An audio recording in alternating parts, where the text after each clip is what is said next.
الحمدللہ وکفا والصلاة والسلام علی عباده الذین اصطفى خصوصا علی افضلهم وخاتم النبیین محمد الامین وعلی آلہ وصحبہ اجمعین اما بعد۔ ہمارا سورہ صف کا درس 3 نشستوں میں پہلے رکوع کی حد تک مکمل ہو چکا ہے۔ آج اصلاً ہمیں دوسرے رکوع کا مطالعہ کرنا ہے۔ دوسرے رکوع کی آیات وہاں آپ کے سامنے موجود ہیں، لیکن میں تلاوت میں پہلے رکوع کی آخری آیت کو بھی شامل کر رہا ہوں، وہ آپ کو اس بینر پر لکھی ہوئی مل جائے گی۔ تو درس کے آغاز سے پہلے آئیے کہ ہم ان آیات مبارکہ کی تلاوت کر لیں۔ اعوذ باللہ من الشیطان الرجیم، بسم اللہ الرحمن الرحیم۔ هو الذی ارسل رسولہ بالہدی ودین الحق لیظہرہ علی الدین کلہ ولو کرہ المشرکون۔ یا ایہا الذین آمنوا هل ادلکم علی تجارۃ تنجیکم من عذاب علیم تؤمنون باللہ ورسولہ وتجاہدون فی سبیل اللہ باموالکم وانفسکم ذالکم خیر لکم ان کنتم تعلمون۔ یغفر لکم ذنوبکم ویدخلکم جنات تجری من تحتها الانہار ومساکن طیبۃ فی جنات عدن ذالک الفوز العظیم۔ وأخرى تحبونها نصر من اللہ وفتح قریب وبشر المؤمنین۔ یا ایہا الذین آمنوا کونوا انصار اللہ کما قال عیسی ابن مریم للحواریین من انصاری الی اللہ قال الحواریون نحن انصار اللہ فآمنت طائفۃ من بنی اسرائیل وکفرت طائفہ فأیدنا الذین آمنوا علی عدوہم فأصبحوا ظاہرین۔ صدق اللہ العظیم۔ رب اشرح لی صدری ویسر لی امری واحلل عقدۃ من لسانی یفقہوا قولی۔ اللہم ربنا الہمنا رشدنا واعذنا من شرور انفسنا۔ اللہم ارنا الحق حقا وارزقنا اتباعہ وارنا الباطل باطلا وارزقنا اجتنابہ۔ اللہم وفقنا لما تحب وترضى۔ اللہم وفقنا ان نجاہد فی سبیلک باموالنا وانفسنا، آمین یا رب العالمین۔ سورہ صف کی آیت نمبر 9، جسے امام الہند شاہ ولی اللہ دہلوی رحمۃ اللہ علیہ نے بھی بڑی اہمیت دی ہے، اور امام انقلاب مولانا عبید اللہ سندھی نے اسے ایک عالمی اسلامی انقلاب کا عنوان قرار دیا ہے۔ اور ایک روایت میں آپ سے بیان کر چکا ہوں ڈاکٹر رفیع الدین مرحوم و مغفور کی، کہ انہوں نے شاہ ولی اللہ دہلوی رحمۃ اللہ علیہ کی کسی تصنیف میں یہ پڑھا ہے کہ ان کے نزدیک یہ آیہ مبارکہ پورے قرآن مجید کا عمود ہے، یہ سینٹرل ایکسس ہے پورے قرآن کا۔ گویا کہ قرآن مجید کا فہم منحصر ہے اس آیہ مبارکہ کے صحیح فہم پر۔ اس میں چوتھی بات کا میں نے اضافہ کیا تھا کہ میں جہاں تک سمجھ پایا ہوں سیرت النبی علیہ صاحب الصلاۃ والسلام کے لیے یہ بمنزلہ کلید ہے یہ آیت سمجھ میں آئے گی تو حضور صلی اللہ علیہ وسلم کی سیرت مطہرہ اور آپ کا کارنامہ حیات سمجھ میں آئے گا۔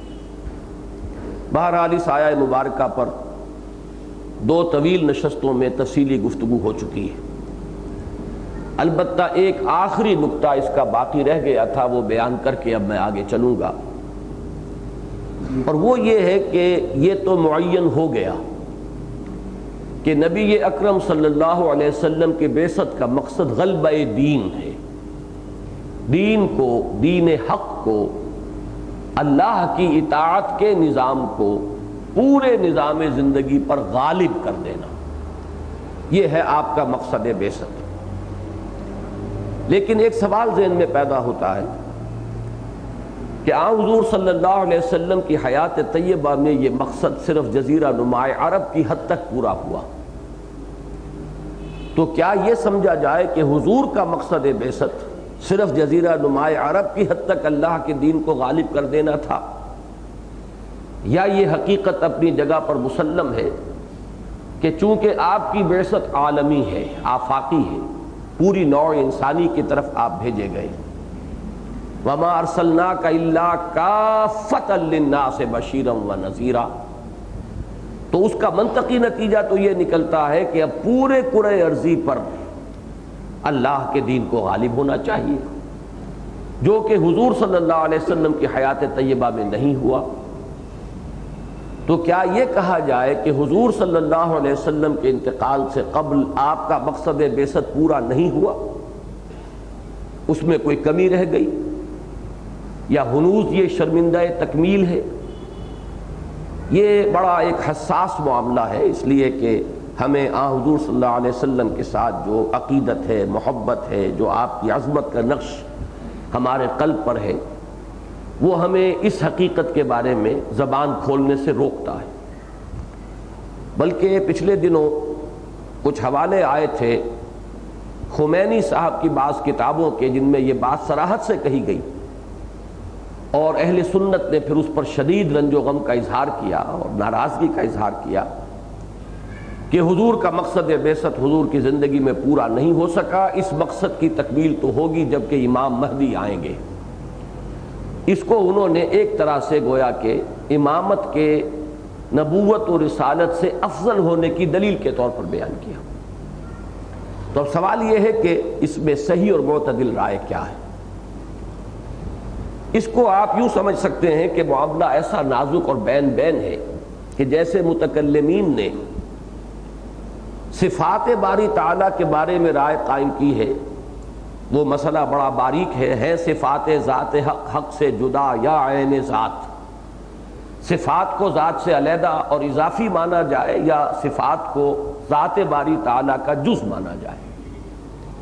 اب اس میں جو منطقی اشکالات ہیں اور فلسفیانہ پیچیدگیاں ہیں، اس کی وجہ سے متکلمین کو کہنا پڑا لا عین ولا غیر، یہ صفات نہ عین ہے اللہ کا نہ غیر ہے اللہ کا۔ اگرچہ یہ بات بظاہر تو ایک محمل سی بات معلوم ہوتی ہے، لیکن مجبوری ایسی ہے اس معاملے کے اندر کہ یہی ایک درمیانی وہ شکل ہے کہ جس کو قبول کیے بغیر چارہ نہیں ہے۔ اگر صفات کو اللہ کا عین قرار دیا جائے تو بھی بہت سے اشکالات پیدا ہوتے ہیں، غیر قرار دیا جائے تو بھی بہت سے اشکالات پیدا ہوتے ہیں۔ تو لا عین ولا غیر، یہ متکلمین اسلام کا تقریباً متفقہ فیصلہ ہے۔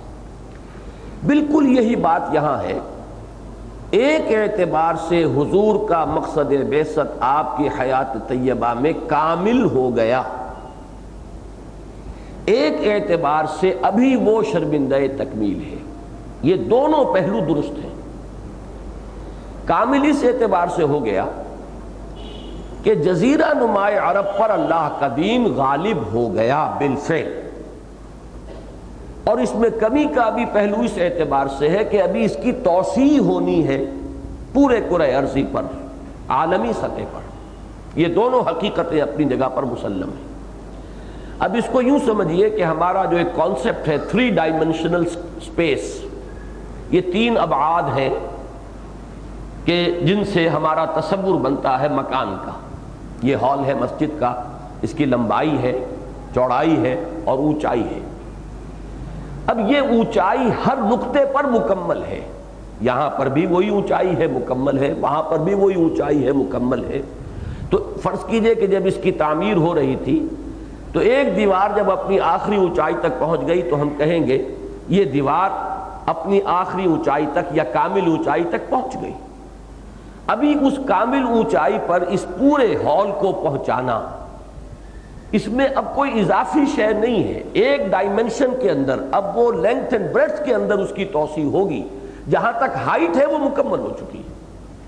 تو یہ ہائٹ کا مسئلہ ہے، یہ بلندی کا مسئلہ ہے کہ بعثت نبوی علی صاحب الصلاۃ والسلام کا جو ہدف اعلیٰ ہے، بلند ترین ہدف، وہ تو کامل ہو گیا حضور کی حیات طیبہ میں، جبکہ ایک خطہ ارضی پر، اور وسیع و عریض خطہ ارضی تھا، اس پر اللہ کا دین بالفعل غالب ہو گیا، لِيُظْهِرَهُ عَلَى الدِّينِ كُلِّهِ۔ اب تو یوں سمجھیے کہ ان دو ڈائمنشنز میں لینتھ اینڈ بریڈتھ کے اندر اب اسی ہائٹ کو ایکسٹینڈ کرنا ہے۔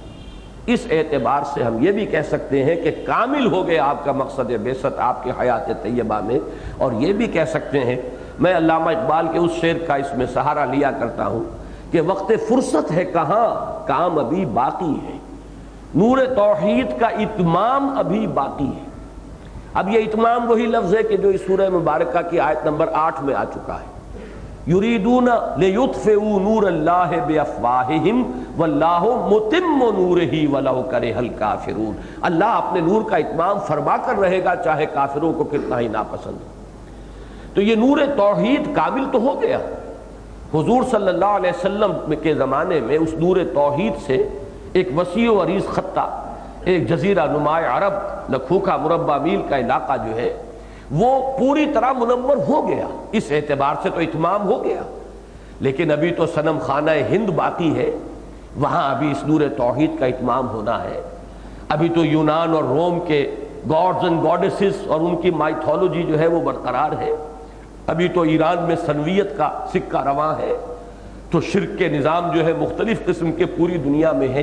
نور توحید اپنی جگہ پر کامل ہو چکا، واللہ متم نورہ ولو کرہ الکافرون، لیکن اس نور توحید کی توسیع جو ہے پورے گلوب کے لیول پر یہ ابھی باقی ہے۔ تو وقت فرصت ہے کہاں، کام ابھی باقی ہے، نور توحید کا اتمام ابھی باقی ہے۔ یہ بحث میں چاہتا ہوں کہ ذرا اس وقت اپنے ذہن میں صرف اس حد تک رکھ لیں، اس پر تفصیلی گفتگو سورہ جمعہ میں ہوگی، اس لیے کہ وہاں ایک لفظ آیا ہے حملوا التوراۃ ثم لم يحملوها، ہم حامل قرآن بنائے گئے ہیں، اور حامل قرآن جیسے کہ پہلے حامل تورات بنائے گئے بنی اسرائیل۔ اور حامل کا مفہوم کیا ہے؟ حمل کہتے ہیں کسی وزن کو اٹھا کر کہیں اور پہنچانا، حمال کہتے ہیں اس کو کہ جو وزن اٹھا کر کہیں سے کہیں لے جاتا ہے۔ اب اس نور کو آگے پہنچانے کی ذمہ داری تھی امت محمد کی صلی اللہ علیہ وسلم، وہ نور الہدا جو کامل ہو گیا محمد الرسول اللہ صلی اللہ علیہ وسلم پر، اب یہ اس کو پہنچانا تھا چہار دانگ عالم تک۔ یہ کام ہے کہ جو حضور کی امت کے حوالے کیا گیا۔ بہرحال یہ مضمون وہاں آئے گا، لیکن اس آیہ مبارکہ کے اعتبار سے یہ بات ضرور ذہن میں رکھیے کہ جہاں تک آخری بلندی ہے دین کے غلبے کی، وہ مکمل ہو گئی محمد الرسول اللہ صلی اللہ علیہ وسلم کی حیات طیبہ میں، جزیرہ نما عرب کی حد تک، ایک وسیع و عریض خطے تک۔ اب صرف اس کی توسیع ہے کہ جو باقی ہے، اور وہ بھی اصل میں آپ کے جانثار ساتھیوں نے، آپ کے صحابہ نے، آپ کے خلفائے راشدین نے بڑی بجلی کی سی رفتار کے ساتھ، بجلی کی سی سرعت کے ساتھ، ایک طوفانی انداز میں وہ توسیع جو ہے کل ربع صدی کے اندر، 24 برس کے اندر اندر وہ کہاں سے کہاں تک وہ توسیع کر دی تھی۔ شمالی افریقہ کا، یہ شمالی افریقہ کے ساحل کا اکثر و بیشتر آباد علاقہ اس میں آ چکا تھا۔ پھر یہ کہ دریائے آکسس تک، دریائے جیہو تک بات پہنچ چکی تھی، آرمینیا تک بات پہنچ چکی تھی۔ تو یہ جو توسیع ہوئی ہے یہ بڑی تیز رفتاری کے ساتھ ہوئی، لیکن یہ حقیقت ہے کہ اس کے بعد یہ عمل رک گیا۔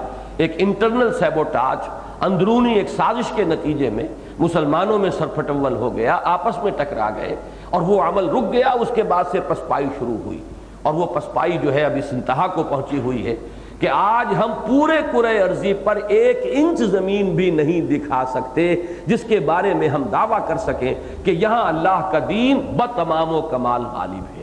یہ ہماری اس پستی کی انتہا ہے۔ پستی کا کوئی حد سے گزر نہ دیکھے، اسلام کا گر کر نہ ابھر نہ دیکھے، مانے نہ کبھی کہ مد ہے ہر جزر کے بعد دریا کا ہمارے جو اتر نہ دیکھے۔ اب اصل مسئلہ یہی ہے کہ پھر حضور صلی اللہ علیہ وسلم کی امت اپنے اس فرض منصبی کو پہچانے، حضور کے مقصد بعثت کا صحیح شعور حاصل کرے، اور اس کی پھر یہی ہوگا کہ پھر کسی ایک ملک میں پہلے اس کی تکمیل ہوگی، غلبہ دین کا عمل کسی ایک خطہ ارضی میں، پھر اس کی توسیع ہوگی اور وہ ہو کر رہے گی۔ اس کی خبر دی ہے محمد الرسول اللہ صلی اللہ علیہ وسلم نے، اس لیے کہ وہ منطقی تقاضا ہے اس آیہ مبارکہ کا۔ هو الذی ارسل رسولہ بالہدی ودین الحق لیظہرہ علی الدین کلہ، کہ حضور کا مقصد بعثت ہے غلبہ دین۔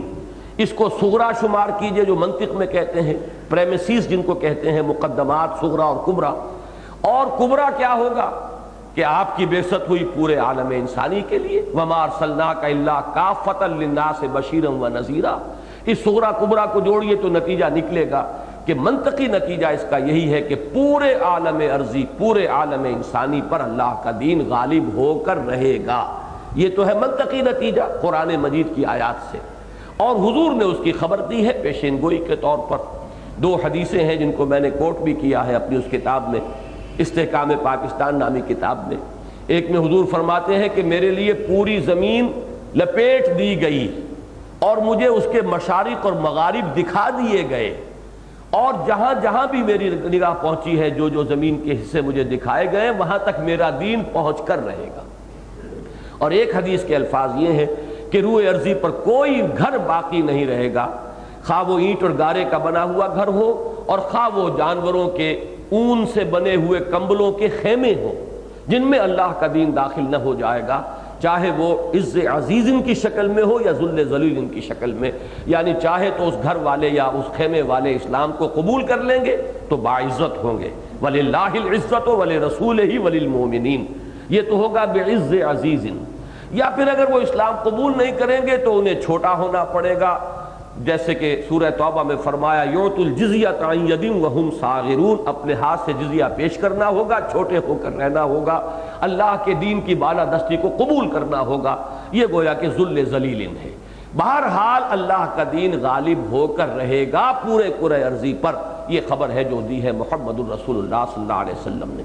تو وہ منزل ابھی باقی ہے، اس کے اعتبار سے ہم یہ کہیں گے کہ ابھی مقصد بعثت محمدی علیہ صاحب الصلاۃ والسلام بتمام و کمال پورا ہونا باقی ہے، لیکن اس کے یہ معنی نہیں کہ حضور کی حیات طیبہ میں وہ ناقص رہ گیا، اس لیے کہ جزیرہ نما عرب پر حضور صلی اللہ علیہ وسلم کی جد و جہد کے نتیجے میں وہ دین بتمام و کمال غالب ہو گیا ہے، آخری اونچائی تک وہ بات پہنچ گئی تھی حضور کے دست مبارک سے، اس اعتبار سے وہ کامل ہے۔ تو یہ ایک اہم نقطہ تھا، میں نے چاہا کہ آگے بڑھنے سے پہلے اس کی وضاحت ہو جائے۔ اب ایک بات اور تازہ کیجئے، میں نے اس آیہ مبارکہ کے درس کے آخر میں کچھ نکات گنوائے تھے کہ ختم نبوت کے دو حصے ہیں، ایک یہ کہ حضور کے بعد کوئی نبی نہیں، اور ایک یہ کہ آپ پر نبوت و رسالت کی تکمیل ہو گئی۔ یہ تکمیل نبوت و رسالت جو ہے اس کے چار مظہر اسی ایک آیت میں ہیں۔ هو الذی ارسل رسولہ، یہ رسول کامل ہے محمد الرسول اللہ صلی اللہ علیہ وسلم، اس اعتبار سے کہ ہر نبی ہر رسول جو آپ سے پہلے آیا وہ کسی محدود علاقے یا ایک قوم کی طرف آیا، جبکہ آپ کی بعثت پوری نوع انسانی کے لیے، گویا کہ مکانی اعتبار سے آپ کی بعثت آفاقی ہو گئی، یونیورسل ہو گئی، اور دوسرے اس اعتبار سے کہ ہر رسول کی رسالت کا دور ختم ہو جاتا ہے بعد میں آنے والے رسول کی رسالت سے، تو زمانی بھی ایک حد ہے ہر رسول کی رسالت کی، جبکہ محمد الرسول اللہ صلی اللہ علیہ وسلم کی رسالت اب تا قیام قیامت ہے۔ تو زمان و مکان دونوں کے اعتبار سے حضور پر رسالت کامل ہو گئی۔ اس کا تعلق میں نے عرض کیا تھا کہ یہ مادی ترقی سے اس کا تعلق ہے بنیادی طور پر، اس لیے کہ جیسے انسان کی مادی ترقی ہوئی، وسائل حمل و نقل بڑھ گئے، فاصلے کم ہو گئے، تو ایک رسول کی دعوت کا چہار دانگ عالم تک پہنچ جانا ممکن ہو گیا، ایک رسول کی رسالت پر پوری نوع انسانی کا جمع رہنا ممکن ہو گیا۔ لیکن یہ کہ اس سے پہلے فی الواقع فزیکلی امپاسبل تھا کہ ایک رسول کی دعوت پوری دنیا تک پہنچ جائے۔ تو تکمیل رسالت کا یہ پہلو متعلق ہے مادی ترقی سے، جو بھی سائنس اور ٹیکنالوجی میں ترقی ہوئی۔ دوسرا پہلو الہدا، کہ وہ ہدایت جو چلی آ رہی تھی حضرت آدم سے لے کر تمام انبیاء پر جو وحی نازل ہوئی، وہ ہدایت خداوندی کے وہ مختلف مدارج تھے، یہ ہدایت اب کامل ہو گئی محمد الرسول اللہ صلی اللہ علیہ وسلم پر الہدا کی شکل میں۔ یہ ہدایت کاملہ ہے، جس کا ایک خاص مظہر یہ ہے کہ اللہ نے اس کی حفاظت کا ذمہ لے لیا، اس لیے کہ اب چونکہ اور کوئی پیغام نہیں آنا ہے اللہ کا نوع انسانی کے لیے، تو اسے پریزرو کرنا لازم ہے۔ اگر اس میں کہیں کوئی تحریف ہو جائے تو درستی کون کرے گا؟ اب کوئی نبی تو آنے والا ہے نہیں۔ یہ ہے الہدا، کامل ہو گئی ہدایت خداوندی قرآن حکیم میں۔ یہ نظری اور علمی ہدایت ہے جو کامل ہو گئی قرآن حکیم میں۔ تیسرا وَدِينِ الْحَقِّ، دین بھی کامل ہو گیا محمد الرسول اللہ صلی اللہ علیہ وسلم پر۔ الہدا کے کامل ہونے کا تعلق ہے انسان کی شعوری بلوغت سے، کہ فکری اعتبار سے اس کے قوا جو ہے فکریہ بالغ ہو گئے تھے جب یہ الکتاب الہدا دی گئی محمد الرسول اللہ کو۔ اور دین حق کی تکمیل کا تعلق ہے تمدنی ارتقاء کے ساتھ۔ انسان مختلف مراحل سے گزر کر وہ اس کی قبائلی زندگی، شہری ریاستیں، پھر بڑی بڑی مملکتیں قائم ہو چکی تھیں، اجتماعی نظام کی پیچیدگیاں وجود میں آ چکی تھی، لہذا ایک کامل نظام عدل و قسط دین حق کی شکل میں محمد الرسول اللہ کو عطا کر دیا گیا۔ الیوم اکملت لکم دینکم واتممت علیکم نعمتی ورضیت لکم الاسلام دینا۔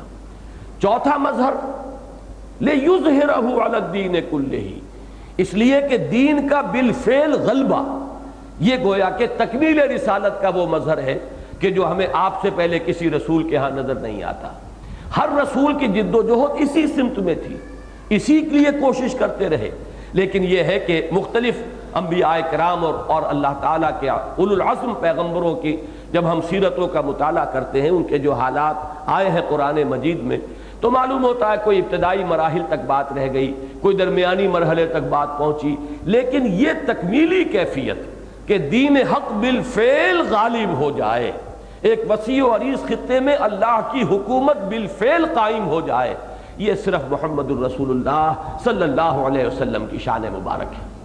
یہ چار ہے مظاہر تکمیل رسالت کے۔ پانچواں مظہر وہ ہے جس کا تعلق ہمارے آج کے درس کے ساتھ ہے، اور وہ یہ ہے کہ حضور نے یہ عظیم کارنامہ کر کے دکھایا ہے انسانی جد و جہد کی بنیاد پر۔ اس میں یوں سمجھیے کہ انسان کا شرف جو ہے اور انسان کی عظمت بھی اپنے نقطہ عروج کو پہنچ گئی۔ میری بات کو سمجھیے، یہ نقطہ بہت اہم ہے۔ اگر کوئی کام معجزوں کی مدد سے کیا جائے تو اس میں تو اللہ کی قدرت کا ظہور ہے، معجزے کے اندر انسانی محنت یا کسب یا کوشش کا مظہر نہیں ہے معجزہ۔ کرامت اگر کسی اللہ کے بندے سے ظاہر ہو رہی ہے تو وہ کرامت کسی شخص کی اپنی کوشش کا نتیجہ نہیں ہوتا، وہ تو اللہ کی دین ہے، اور وہ در حقیقت قدرت خداوندی کا مظہر ہوتی ہے۔ لہذا معجزوں سے اور کرامتوں سے اگر بات پوری ہوتی تو شرف انسانیت جو ہے وہ اپنے نقطہ عروج کو نہ پہنچتا۔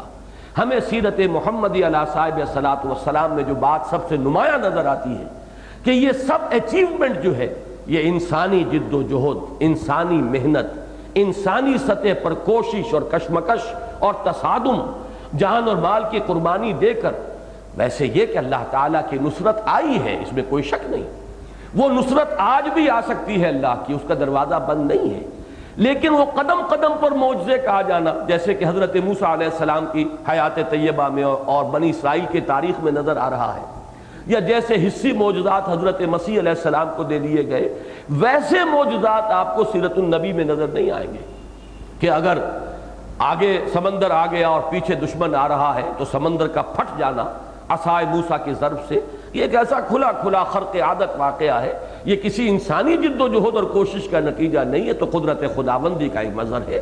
یا یہ کہ اگر پانی کی ضرورت پیش آئی ہے تو ایک چٹان کے اوپر عصا کی ایک ضرب لگی ہے اور 12 چشمے نکل آئے ہیں، اور چشمے بھی 12، تاکہ آپس میں لڑے نہیں۔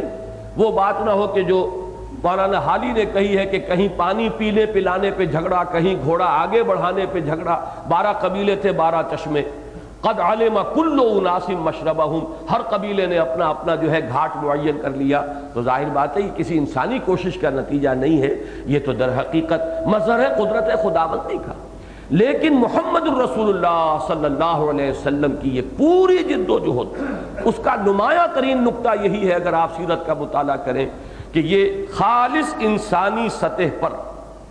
بہت عرصے پہلے میں نے سیرت نبی صلی اللہ علیہ وسلم کی تقاریر میں ایک ایکسپریشن استعمال کی تھی کہ یہ سارا معاملہ زمین پر قدم با قدم چل کر ہوا ہے. اس میں آپ کو معجزات کا عمل دخل نہ ہونے کے برابر نظر آئے گا، اس لیے کہ حضور کا اصل معجزہ تو یہ قرآن حکیم ہے.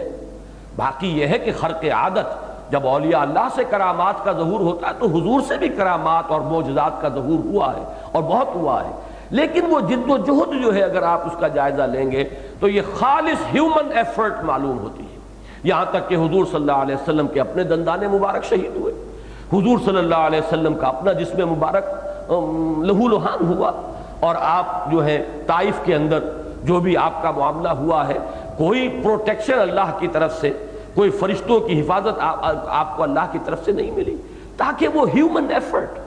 صحابہ کرام نے اگر پتھر باندھے اپنے پیٹ پر تو حضور صلی اللہ علیہ وسلم کے بھی 2 پتھر جو ہیں وہ پیٹ پر بندھے ہوئے ہیں. وہ مشکلات جو ہے آئی ہیں. تو یہ ہیومن ایفرٹ، پھر وہ لفظ نوٹ کیجئے میرا، اور خالص زمین کے اوپر چل کر قدم بقدم یہ عظیم کارنامہ سر انجام دیا گیا. اس میں گویا کہ تکمیل ہوئی ہے شرف آدمیت کی، کہ یہ معلوم ہوا کہ انسان کے اندر اللہ نے کیا کچھ رکھا ہوا ہے، اس میں کیا کیا قوتیں اس نے ودیت کی ہیں، کیا کیا صلاحیتیں انسان میں رکھی ہوئی ہیں. یہ اشرف المخلوقات صرف کہنے کو نہیں ہے، اس کی بہت سی قوتیں وہ ہیں جس کا خود اسے شعور نہیں ہوتا. جب جد و جہد کرتا ہے تو اس کے اپنے اندر سے وہ قوتیں برآمد ہوتی ہیں. تو یہ میرے نزدیک تکمیل رسالت کا 5واں مظہر ہے جس پر آج ہمیں گفتگو کرنی ہے. اب اس آیہ مبارکہ کو سامنے رکھیے. سوال کیا گیا یہ جد و جہد چونکہ اب انسانی سطح پر ہونی ہے، لہذا پکارا جا رہا انسانوں کو. اور کون سے انسانوں کو؟ جو دعوے دار ہیں اللہ پر اور اس کے رسول پر ایمان کے. یا ایھا الذین آمنوا، اے اہل ایمان، ہل ادلکم، کیا میں تمہاری رہنمائی کروں؟ دلہ یدلو، اسی سے لفظ دلیل بنا ہے. دلیل کیا شے ہوتی ہے؟ کہ جو کسی شے کی طرف رہنمائی کرے، کسی حقیقت کی طرف، کسی حقیقت کو ثابت کرے. اسی سے ایک لفظ ہمارے ہاں مستعمل ہے، اگرچہ وہ زیادہ تر برے سینس میں مستعمل ہے لیکن اچھا سینس بھی اس کا، دلال. دلال وہ ہے جو رہنمائی کرتا ہے کسی خریدار کی یا فروخت کنندہ کی. خریدار کو وہ فروخت کنندہ جو ہے تلاش کر کے دے گا، رہنمائی کرے گا کہ تمہاری جو مطلوبہ شے ہے وہ وہاں سے مل سکتی ہے، اور جو فروخت کنندہ ہے اس کو وہ فراہم کرے گا خریدار. تو دلال بھی اسی سے بنا، دلیل، دلال. اور دلہ یدل، دلیل دینا، رہنمائی کرنا. ہل ادلکم، کیا میں تمہاری رہنمائی کروں؟ علی تجارتن، ایک کاروبار کی طرف. اس میں تجارتن جو ہے تنکیر، یہ تفخیم کے لیے بھی ہو سکتی ہے کہ بہت عظیم تجارت. ایک تجارت تم کرتے ہو دنیا میں، اور بڑا بہترین لفظ ہے جو یہاں اختیار کیا گیا ہے. اس کے قریب قریب لفظ وہ بھی ہے جو سورہ توبہ میں آیا ہے، ان اللہ اشتری من المؤمنین انفسهم واموالهم بان لهم الجنہ. اللہ نے اہل ایمان سے ان کی جانیں اور مال خرید لیے ہیں جنت کے عوض. تو خرید و فروخت کا ایک معاملہ ہے. تو تجارت جو ہے وہ ایک ایسی شے ہے، بجائے اس کے کہ بڑی ثقیل اصطلاحات استعمال کی جائیں، قرآن مجید عام انسانی اور ذہنی سطح جو ہے عام انسانوں کی، اس کے قریب آ کر کلام کرتا ہے. ہر شخص سمجھ لے، ہر شخص جانتا ہے کہ تجارت میں مقصد کیا ہے؟ نفع. اور ہر تجارت چھوٹی ہو یا بڑی اس میں 2 چیزیں لگتی ہیں، کوئی سرمایہ اور کوئی محنت. سرمایہ تھوڑا ہے تو بیچارہ کوئی چھابڑی کے اوپر اپنے کچھ پھل رکھ کر اور سر پر چھابڑی اٹھا کر گھومے گا. ذرا سرمایہ زیادہ ہو جائے گا ریڑھی بنا لے گا. جسمانی مشقت کم ہو گئی، سرمایہ زیادہ ہو گیا. اور ذرا زیادہ سرمایہ کہیں کھوکھا لگا کر بیٹھ جائے گا، اب اس کی جسمانی مشقت اور کم ہو گئی اس لیے کہ سرمایہ کمپنسیٹ کر رہا ہے. اور ذرا سرمایہ بڑھے گا تو پھر وہ دکان لگائے گا کہیں، پھر ایکسپورٹ امپورٹ کی طرف جائے گا. تو یہ بہرحال ہر چھوٹے سے چھوٹی تجارت سے لے کر بڑی سے بڑی تجارت میں انسانی محنت بھی لگتی ہے اور سرمایہ بھی. کم یا زیادہ سرمایہ، کم یا زیادہ محنت. اور ان سے مقصود کیا ہے؟ نفع حاصل کرنا، کوئی نہ کوئی منفعت ہے کہ جو پیش نظر ہے۔ تو یہ جو تجارت جس سے کہ ہر انسان واقف ہے، اب اس لفظ کو استعمال کیا، هل ادلکم علی تجارت تنجیکم من عذاب علیم، کیا میں تمہاری رہنمائی کروں جو تمہیں اس تجارت کی طرف، اس عظیم تجارت کی طرف جو تمہیں چھٹکارا دلا دے۔ نجات سے یہ لفظ بنا ہے انجا ینجی انجان، اور یہ باب تفعیل سے بھی آتا ہے، نجا ینجی تنجیتن، کسی کو نجات دینا۔ اور قراتیں ہمارے ہاں ہیں دو، اس میں ینجیکم بھی ہے، تنجیکم بھی اور تنجیکم بھی۔ هل ادلکم علی تجارت تنجیکم من عذاب علیم یا تنجیکم من عذاب علیم، یہ باب افعال سے ہو یا باب تفعیل سے مفہوم ایک ہی ہے، جو تمہیں چھٹکارا دلا دے، نجات دلا دے ایک دردناک عذاب سے۔ یہ سوال جو ہے اس کا انداز بڑا تیکھا ہے، اور نوٹ کر لیجئے گا کہ اس کا تعلق جڑے گا وہ پہلی جو 8 آیات ہم پڑھائے ہیں، جنہیں میں نے عرض کیا تھا پہلے رکوع کی پہلی 8 آیات 4 آیات کے 2 حصوں پر مشتمل ہے، وہ میں بعد میں بیان کروں گا کہ کیا ربط ہے ان کا، لیکن یہاں تو اس آیت پر اب غور کیجئے کہ انداز جو ہے تیکھا ہے، اور اس میں ایک شے مضمر ہے، اگر یہ تجارت نہیں کرو گے تو عذاب علیم سے چھٹکارا پانا ایک امید موہوم ہے، ایک خیال ہے تمہارا، ایک تمہاری تمنا ہو سکتی ہے، اور کم سے کم یہ بات متفق علیہ ہے کہ اول وہلہ میں نجات پانا تو ممکن ہی نہیں ہے اگر یہ تجارت نہیں کرتے۔ یہ تو ہو سکتا ہے، اور یہ ہمارے اہل سنت کے عقائد میں شامل ہے، کہ کسی شخص کے دل میں ایمان کی رمق بھی اگر ہوگی تو وہ اپنے گناہوں کے بقدر، اپنی کوتاہیوں اور تقصیرات کے بقدر سزا پا کر جہنم میں پھر وہاں سے نکال لیا جائے گا۔ لیکن اول وہلہ براہ راست جنت میں داخل ہونا اور براہ راست جو ہے جہنم سے بالکل چھٹکارا پا جانا آغاز ہی میں، یہ ممکن نہیں ہوگا بغیر اس کے کہ یہ تجارت انسان عملاً اختیار کرے۔ یا ایھا الذین آمنوا هل ادلکم علی تجارت تنجیکم من عذاب علیم۔ اور یہ نوٹ کر لیجئے، یہ قرآن مجید کا بھی اسلوب ہے، اور حدیث نبوی میں تو بکثرت یہ اسلوب ملتا ہے، پہلے سوال کر لیا جائے تاکہ، اور یہ تعلیم کا ایک اہم اسلوب اور انداز ہے، سوال کر کے پہلے آپ اپنے شاگردوں کو، اپنے طلبہ کو ذرا بیدار کر لیں، چاق و چوبند کر لیں۔ ایک سوال کیا، اب ہر شخص کا ذہن جو ہے وہ کام کرنا شروع کر دے گا کہ اس کا جواب کیا ہوگا۔ اس کے بعد جب جواب دیا جائے گا تو گویا کہ ایک بیدار ذہن اسے ریسیو کرنے کے لیے پہلے سے موجود ہوگا، سویا ہوا ذہن نہیں ہوگا، بلکہ چاق و چوبند اور پوری طرح اٹینٹیو ذہن ہوگا کہ جو اس سوال کو پھر وہ ریسیو کرے گا۔ تو فرمایا آپ جواب دے رہے ہیں اللہ تعالیٰ خود، تؤمنون باللہ ورسولہ، ایمان پختہ رکھو اللہ پر اور اس کے رسول پر۔ اس ترجمے میں 2 باتیں جو ہیں ذہن میں اشکال کے طور پر ابھر سکتی ہیں کہ پختہ کس لفظ کا ترجمہ ہے، اور ایمان پختہ رکھو یہ کیوں کہا گیا، جبکہ یہ تو فعل مضارع ہے، اور فعل مضارع کے اندر تو آپ کو معلوم ہے کہ اب ترجمہ ہونا چاہیے تم ایمان رکھتے ہو اللہ پر اور اس کے رسول پر، یا تم ایمان لاؤ گے اللہ پر اور اس کے رسول پر، اس لیے کہ فعل مضارع عربی زبان میں آپ کو معلوم ہے کہ حال اور مستقبل دونوں کو کور کرتا ہے۔ تو یہ 2 سوال ہیں۔ پہلے سوال کا جواب یہ کہ پختہ کا لفظ اس قرینے سے اس میں اضافہ کیا جائے گا کہ خطاب ہو رہا یا ایھا الذین آمنوا، اے اہل ایمان۔ جب ان سے کہا جائے کہ ایمان لاؤ یا ایمان رکھو تو اس کا مطلب یہ کہ پختہ ایمان رکھو۔ اس کی جو نظیر ہے سورہ نساء میں، یا ایھا الذین آمنوا آمنوا باللہ ورسولہ والکتاب الذی نزل علی رسولہ والکتاب الذی انزل من قبل، اہل ایمان ایمان لاؤ اللہ پر اور اس کے رسول پر، اور اس کتاب پر جو اس نے اپنے رسول صلی اللہ علیہ وسلم پر نازل فرمائی، اور اس کتاب پر جو اس نے پہلے نازل کی تھی۔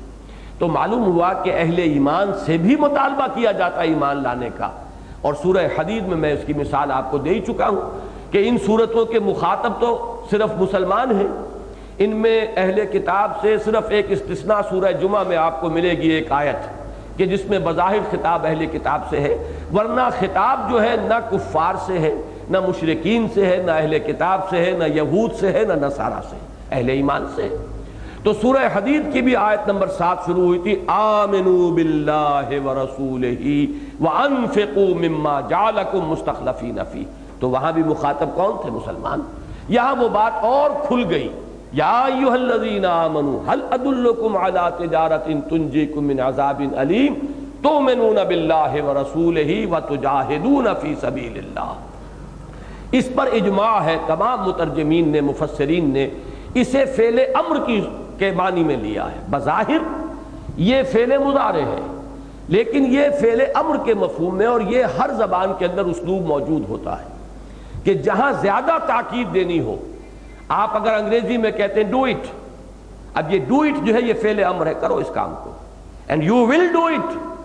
اب یہ یو ول ڈو اٹ کے اندر جو ایک زور ہے اور ایک جلال ہے، تم کرو گے یہ کام، اگرچہ یہ کرو گے یہ تو پھر ایک فعل مستقبل اور فیوچر ٹینس کی بات آ گئی، لفظاً یہ فیوچر ٹینس ہے کہ تم کرو گے، یہ کلام خبریہ ہے، لیکن یہ کہ یہاں پر مراد کیا ہے، یہ کلام انشائیہ، کرو، تمہیں کرنا پڑے گا، یہ ہے اصل میں مفہوم۔ تؤمنون باللہ ورسولہ، ایمان پختہ رکھو اللہ پر اور اس کے رسول پر جیسے کہ ایمان لانے کا حق ہے۔ یہ نہیں کہ صرف زبان سے کہہ دیا، گویا کہ یہ اس قانونی ایمان سے آگے بڑھ کر حقیقی ایمان تک رسائی حاصل کرنے کا حکم ہے۔ یہ بحث جو آ چکی ہے بڑی تفصیل سے سورہ حجرات میں، قالت الاعراب آمنا قل لم تؤمنوا ولکن قولوا اسلمنا ولما يدخل الایمان فی قلوبکم۔ یہ بدو کہتے ہم ایمان لے آئے، نبی ان سے کہیے تم ایمان نہیں لائے ہو، ہرگز ایمان نہیں لائے ہو، بلکہ یوں کہو کہ ہم اسلام لے آئیں۔ ایک اسلام والا ایمان ہے، وہ اقرار باللسان ہے، وہ کلمہ شہادت ہے، اشہد ان لا الہ الا اللہ واشہد ان محمد رسول اللہ، جس نے کہا وہ کفر سے اسلام میں آ گیا۔ لیکن کیا یہی ایمان ہے؟ ایمان تو تب ہوگا جب دل میں داخل ہو جائے، یقین کی کیفیت اختیار کر لے، ثم لم یرتابوا، ایسی شکل ہو جائے کہ پھر شک و شبہ باقی نہ رہے، ایک یقین کی حیثیت سے ایمان جاگزیں ہو جائے، راسخ ہو جائے دل میں۔ تو جو بات وہاں کہی گئی سورہ حجرات کی اس آیہ مبارکہ میں، اور جو بات کہی گئی سورہ نساء میں، یا ایھا الذین آمنوا آمنوا باللہ ورسولہ، اسی کو رکھیے نظیر کے طور پر، تؤمنون باللہ ورسولہ، ایمان پختہ رکھو اللہ پر اور اس کے رسول پر، یا ایمان لاؤ اللہ پر اور اس کے رسول پر جیسے کہ ایمان لانے کا حق ہے۔ اور دوسری بات، وَتُجَاهِدُونَ فِي سَبِيلِ اللَّهِ بِأَمْوَالِكُمْ وَأَنفُسِكُمْ، اور جہاد کرو اللہ کی راہ میں، اور اس میں کھپاؤ اپنے مال بھی اور اپنی جانیں بھی۔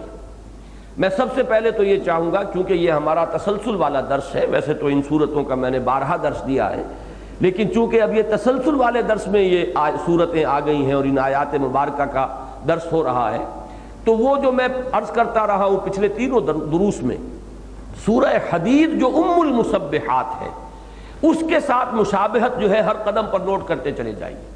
وہاں جو آیت آئی تھی نمبر 7، آمنوا باللہ ورسولہ وانفقوا مما جعلکم مستخلفین فیہ، ایمان لاؤ اللہ پر اور اس کے رسول پر، اور وہ کھلم کھلا کلام انشائیہ ہے، فعل امر ہے، ایمان لاؤ، اور دوسرا فعل امر ہے انفقوا، لگا دو، کھپا دو، خرچ کر دو اس میں سے کہ جو ہم نے تمہیں دیا ہے، جس میں اختیار عطا فرمایا ہے، مما جعلکم مستخلفین فیہ۔ دو لفظ آئے، ایمان اللہ پر اور اس کے رسول پر، اور انفاق اللہ کی راہ میں ان تمام چیزوں میں سے جن میں اللہ نے تمہیں خلافت عطا کی ہے، اختیار دیا ہے۔ بالکل وہی مضمون ہے، صرف ایک لفظ کے فرق کے ساتھ، وہاں لفظ انفاق آیا، یہاں لفظ جہاد آیا۔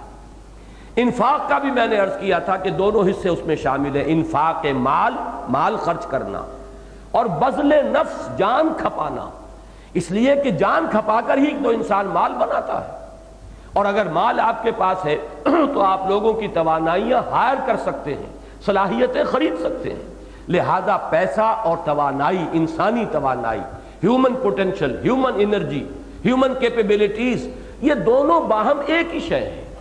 ایک ڈاکٹر نے 1 گھنٹہ لگایا، کچھ پیسے بنائے، آپ ایوریج کہہ سکتے ہیں کہ ایک ڈاکٹر کا 1 گھنٹہ مساوی ہے اتنے روپے کے، اور ایک انجینئر کا 1 گھنٹہ مساوی ہے اتنے روپے کے، ایک سکلڈ لیبرر کا 1 گھنٹہ مساوی ہے اتنے روپے کے، ایک انسکلڈ لیبرر ہے عام مزدور، اس کا 1 گھنٹہ مساوی ہے 1 روپے کے۔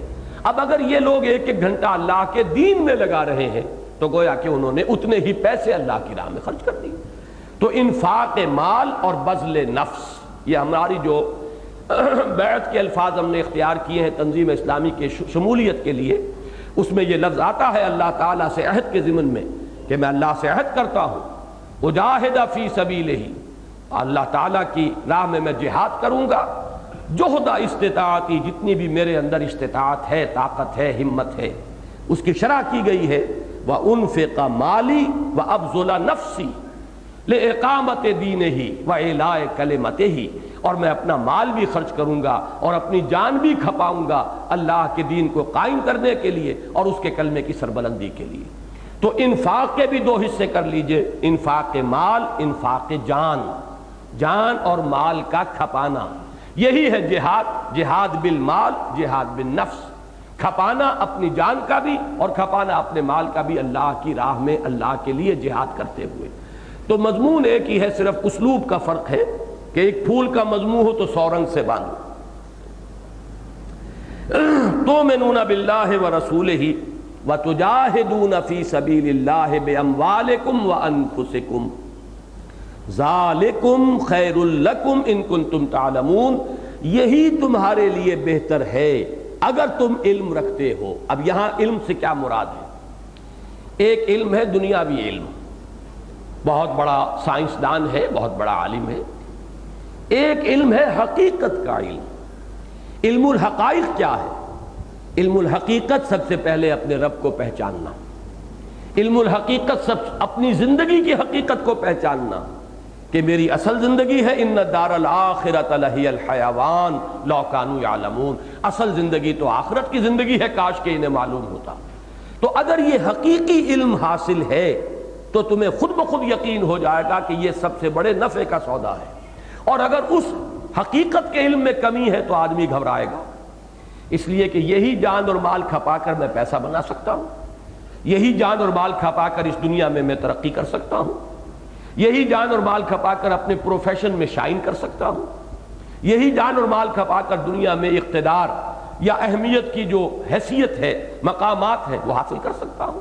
تو اقتدار ہو، دولت ہو، جائیداد ہو، کاروبار کا زمانہ ہو، اور جو بھی آپ کہیں گے، اپنے پیشوں کے اندر ناموری حاصل کرنا ہو، شہرت حاصل کرنا ہو، یہ سب اسی مال اور جان کے صرف سے، یہی انویسٹمنٹ ہے جو آپ کرتے ہیں تو یہ چیزیں حاصل کرتے ہیں۔ اب اس انویسٹمنٹ کا رخ آپ نے بدل دیا، لہذا یہاں کمی آئے گی۔ یہ دنیاوی اعتبار سے گھاٹے کا سودا ہے، اس میں کوئی شک نہیں، اس کو ذہناً ریکنسائل کرنا پڑے گا۔ جو شخص ریکنسائل نہیں کرتا وہ پھر قدم قدم پر وہ ایک کشمکش میں اور گو مگو میں اور تذبذب کے اندر مبتلا ہو جاتا ہے، بڑھوں کہ نہ بڑھوں۔ میری دنیا جو ہے کہیں بالکل، میرے یہ ہائی اسکول کا ابتدائی دور ہے، اس زمانے میں یہ غزل بہت مشہور ہوئی تھی کہ میری دنیا لٹ رہی تھی اور میں خاموش تھا۔ انسان کو اپنے سامنے دیکھنا پڑے گا کہ میری دنیا جو ہے سکڑ رہی ہے، کاروبار بگڑ رہا ہے، میرا جو کیریئر تھا شاندار سامنے، اب وہ جو ہے دھندلا رہا ہے، اب اس کے اندر وہ شاندار جو ہے اس کی چمک دمک باقی نہیں رہی۔ یہ ساری بساط انسان اپنی نگاہوں کے سامنے دیکھے گا کہ یہ بستر طے ہو رہا ہے اور مطمئن رہے گا۔ کب مطمئن رہے گا؟ جبکہ ذہناً اس کو ریکنسائل کیا ہو، یکسو ہو کر پہلے اس کو قبول کیا ہوا اس فیصلے کو، تو کوئی تشویش نہیں ہوگی، کوئی پریشانی نہیں ہوگی، بلکہ اللہ تعالیٰ توفیق دے گا تو خوشی ہوگی کہ یہی تو وہ چیزیں ہیں کہ جو اللہ نے ہمیں بتائی تھی، جس کی مثال غزوہ احزاب میں آتی ہے۔ غزوہ احزاب میں جب مسلمانوں پر سختیاں آئیں اور فاقے آئے، خوف کی کیفیت آئی، تو اب منافق جو تھے انہوں نے یہ کہنا شروع کر دیا کہ ہمیں تو سبز باغ دکھا کر مارا گیا، دھوکہ دیا گیا، ہم سے تو محمد نے کہا تھا صلی اللہ علیہ وسلم کہ قیصر و کسریٰ کے خزانے تمہارے قدموں میں آ جائیں گے، یہ کیا ہم دیکھ رہے ہیں؟ ہم تو رفع حاجت کے لیے باہر نہیں نکل سکتے، محصور ہو کر رہ گئے ہیں، ہم دانے دانے کو ترس گئے ہیں، ساری سپلائی لائنز کٹ آف، اور کوئی ہمارے پاس اب یہاں رسد موجود نہیں ہے، فاقے پر فاقے آ رہے ہیں، تو ہمیں دھوکہ دے کر مروا دیا۔ اور اہل ایمان نے کیا کہا؟ ھذا ما وعدنا اللہ ورسولہ وصدق اللہ ورسولہ، یہی تو ہے جس کا ہمارے رب نے ہم سے وعدہ کیا تھا۔ اس لیے کہ سورہ بقرہ میں وہ آیت نازل ہو چکی تھی، اور سورہ بقرہ آپ کو معلوم ہے بالکل ابتدائی مدنی دور کی صورت ہے، وَلَنَبْلُوَنَّكُمْ بِشَيْءٍ مِّنَ الْخَوْفِ وَالْجُوعِ وَنَقْصٍ مِّنَ الْأَمْوَالِ وَالْأَنفُسِ وَالثَّمَرَاتِ وَبَشِّرِ الصَّابِرِينَ، ہم تمہیں آزمائیں گے، آزما کر رہیں گے، بھوک بھی آئے گی، خوف بھی آئے گا، جان و مال کا نقصان بھی آئے گا، اپنی محنتوں کو اپنی نگاہوں کے سامنے ان کے ثمرات کو برباد ہوتے ہوئے دیکھنا ہوگا، اور یہ سب کچھ دیکھتے ہوئے ثابت قدم جو لوگ رہیں گے، جو صابر ہوں گے، ان کے لیے بشارت ہے۔ تو سچویشن ایک اور ریئیکشنز دو۔ سچویشن ایک ہی تھی اہل ایمان کے لیے بھی اور منافقین کے لیے بھی، لیکن اندرونی کیفیات چونکہ جدا تھیں۔ منافقین کا طرز عمل یہ ہے، ما وعدنا اللہ ورسولہ الا غرورا، نہیں وعدہ کیا تھا ہم سے اللہ نے اور اس کے رسول نے مگر جھوٹ، دھوکے کا وعدہ۔ اور اہل ایمان نے کہا ھذا ما وعدنا اللہ ورسولہ وصدق اللہ ورسولہ، یہی تو ہے جس کا وعدہ کیا تھا اللہ نے اور اس کے رسول نے، اور بالکل سچ کہا تھا اللہ نے بھی اور اس کے رسول نے بھی۔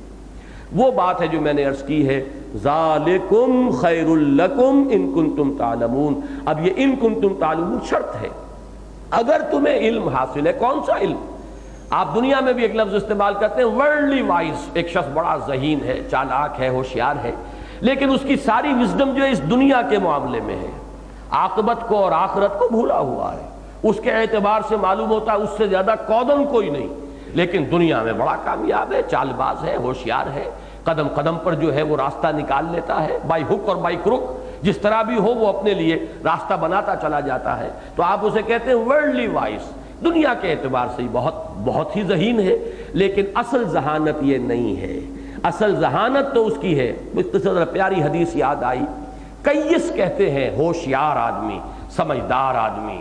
حضور نے فرمایا الکیس من دان نفسہ، اصل میں تو ہوش مند اور ہوشیار اور سمجھدار آدمی وہ ہے جو اپنے نفس کے اوپر غلبہ حاصل کر لے، نفس کو اپنا مطیع بنائے، وعمل لما بعد الموت، اور عمل کرے موت کے بعد کے لیے، یعنی زندگی کی جو بھاگ دوڑ ہے اس کے ایک نتائج تو دنیا میں نکل آتے ہیں، ان کو پیش نظر نہ رکھے، بلکہ اس کے سامنے ہو آخرت، اور لما بعد الموت، ہدف اس کو بنائے، مقصود اس کو بنائے۔ اگر یہ بات ہے تو آدمی سمجھدار ہے، اور اگر یہ بات نہیں ہے تو بڑے سے بڑا سائنسدان ہو، بڑے سے بڑا ادیب ہو، بڑے سے بڑا فلسفی ہو، اور برا نہ مانیے بڑے سے بڑا مفسر ہو، یہ بھی تو ایک علم ہے نا، الفاظ کا علم ہے، صرف و نحو کا علم ہے، بڑے سے بڑا فقیہ ہو، یہ بھی ایک علم کی شاخ ہے، جزیات فقہ کا علم ہے، لیکن یہ کہ اصل علم کیا ہے؟ فَعْلَمْ أَنَّهُ لَا إِلَٰهَ إِلَّا اللَّهُ، سب سے بڑا علم تو یہ جان لو اللہ کے سوا کوئی معبود نہیں، اور یہ جان لو اعلموا، اب یہ دیکھیے سورہ حدید کی آیت یاد آ گئی، اعلموا، جان لو، انما الحیات الدنیا لعب ولہو وزینۃ وتفاخر بینکم وتکاثر فی الاموال والاولاد کمثل غیث اعجب الکفار نباتہ ثم یہیج فتراہ مصفرا ثم یکون حطاما وفی الآخرۃ عذاب شدید ومغفرۃ من اللہ ورضوان وما الحیات الدنیا الا متاع الغرور۔ یہ ہے وہ علم۔ اگر یہ علم تمہیں حاصل ہے، ان کنتم تعلمون، اگر یہ علم حاصل ہے تو اس کا منطقی نتیجہ یہ ہوگا کہ یہ کاروبار گھاٹے کا نظر نہیں آئے گا، نفع کا نظر آئے گا۔ جتنا یہاں نقصان ہوگا اتنا ہی تمہیں اطمینان ہوگا کہ مجھے نفع ہو رہا ہے۔ یہاں جب آپ کو واقعہ مشہور معلوم ہے کہ ایک صحابی کو جب شہید کیا جا رہا تھا تو جب وہ نیزے کی انی ان کے جگر میں چبھوئی گئی تو ان کے الفاظ کیا تھے؟ فزت ورب الکعبہ، رب کعبہ کی قسم میں کامیاب ہو گیا۔ یہ کامیابی ہے، موت جو ہے سامنے ہے، نیزہ جو ہے جگر کے پار کیا جا رہا ہے، لیکن وہ کامیابی کیوں کہہ رہے ہیں؟ کہ اللہ نے مجھے ہمت دی، استقامت عطا فرمائی، میں نے ایمان کے راستے کو چھوڑا نہیں، جان بچانے کے لیے بھی ہیلے کے طور پر بھی کلمہ کفر نہیں کہا، ڈٹا رہا، یہی کامیابی ہے۔ فزت ورب الکعبہ۔ جب تک موت آ نہ جائے اندیشہ رہتا ہے کہ کہیں قدم پھسل نہ جائے، کہیں ہمت جواب نہ دے جائے۔ موت آ گئی، اب معلوم ہوا کہ مہر تصدیق ثبت ہو گئی میری کامیابی پر، فزت ورب الکعبہ، رب کعبہ کی قسم میں کامیاب ہو گیا۔ تو یہ ہے ان کنتم تعلمون، اگر تم سمجھو۔ اگر یہ علم نہیں ہوگا، یہ علم نہیں اور یہ فہم نہیں ہوگا تو آدمی چلتا بھی ہے تو ڈگمگاتا ہوا چلتا ہے۔ ایمان مجھے روکے ہے تو کھینچے ہے مجھے کفر، کعبہ میرے پیچھے ہے، کلیسا میرے آگے، یہی ہوگا۔ مذبذبین بین ذالک لا الہ ہؤلاء ولا الہ ہؤلاء، مذبذب ہو کر رہ جائیں گے، نہ ادھر رہیں گے نہ ادھر رہیں گے۔ یہ کیفیت کب ہوتی ہے؟ جبکہ یکسو ہو کر فیصلہ نہ کیا ہو۔ یکسو ہو کر فیصلہ کرنا ہی در حقیقت وہ علم ہے۔ تو فرمایا ذالکم خیر لکم ان کنتم تعلمون۔ یہ تو ہم نے 2 آیات کا مطالعہ کر لیا، لیکن جیسا کہ میں نے آج اخبار میں بھی اعلان کیا ہے، اس وقت میں تھوڑا سا وقت آپ کا لوں گا کہ یہ جہاد جو ایک اصطلاح ہے دین کی، ذرا گہرے انداز میں اس کو سمجھ لیجئے کہ یہ لفظ کہاں سے چلا ہے، کیا اس کی حیثیت ہے۔ جیسے ہم نے دین کے بارے میں گفتگو کی اور اس دین کی اصل حقیقت کو سمجھا، اسی کے حوالے سے پھر غلبہ دین کی بات سمجھ میں آئی، اسی طرح اس لفظ کو بھی میں چاہتا ہوں کہ ذرا تفصیل کے ساتھ اس کو آف کر دیجئے۔ اب ذرا مجھے کھڑے ہو کر کچھ گفتگو کرنی ہوگی۔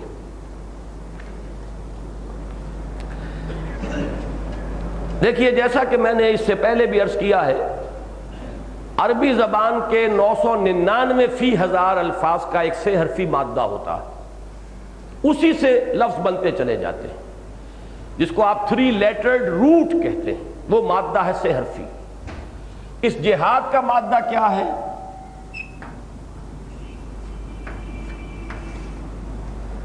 جیم ہا دال، اور یہ اردو میں مستعمل ہے لفظ جب جمع کریں گے جہد۔ ہمارے ہاں مختلف شکلوں میں آتا سعی و جہد۔ سعی کے معنی ہے دوڑنا، تو جس کو آپ کہتے ہیں بھاگ دوڑ، دنیا کے کاموں میں بھاگ دوڑ، فلاں کاموں میں بھاگ دوڑ، تو سعی، اور جہد کوشش، محنت۔ تو جد و جہد، سعی و جہد، جہد للبقاء، یہ الفاظ ہماری اردو میں جو کتابی اردو ہے اس کے اندر مستعمل ہے۔ اور جہد کے معنی کیا ہے؟ زیادہ آسان زبان میں کوشش۔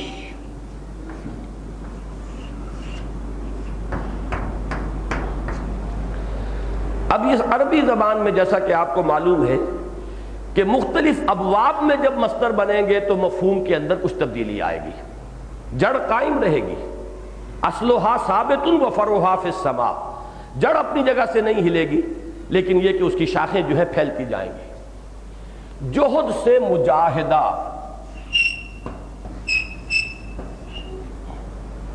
اصل میں ہم مجاہدہ کہہ دیتے ہیں، عربی میں اس کا تلفظ مجاہدہ ہوگا، اس لیے کہ یہ باب ہے مفاعلہ۔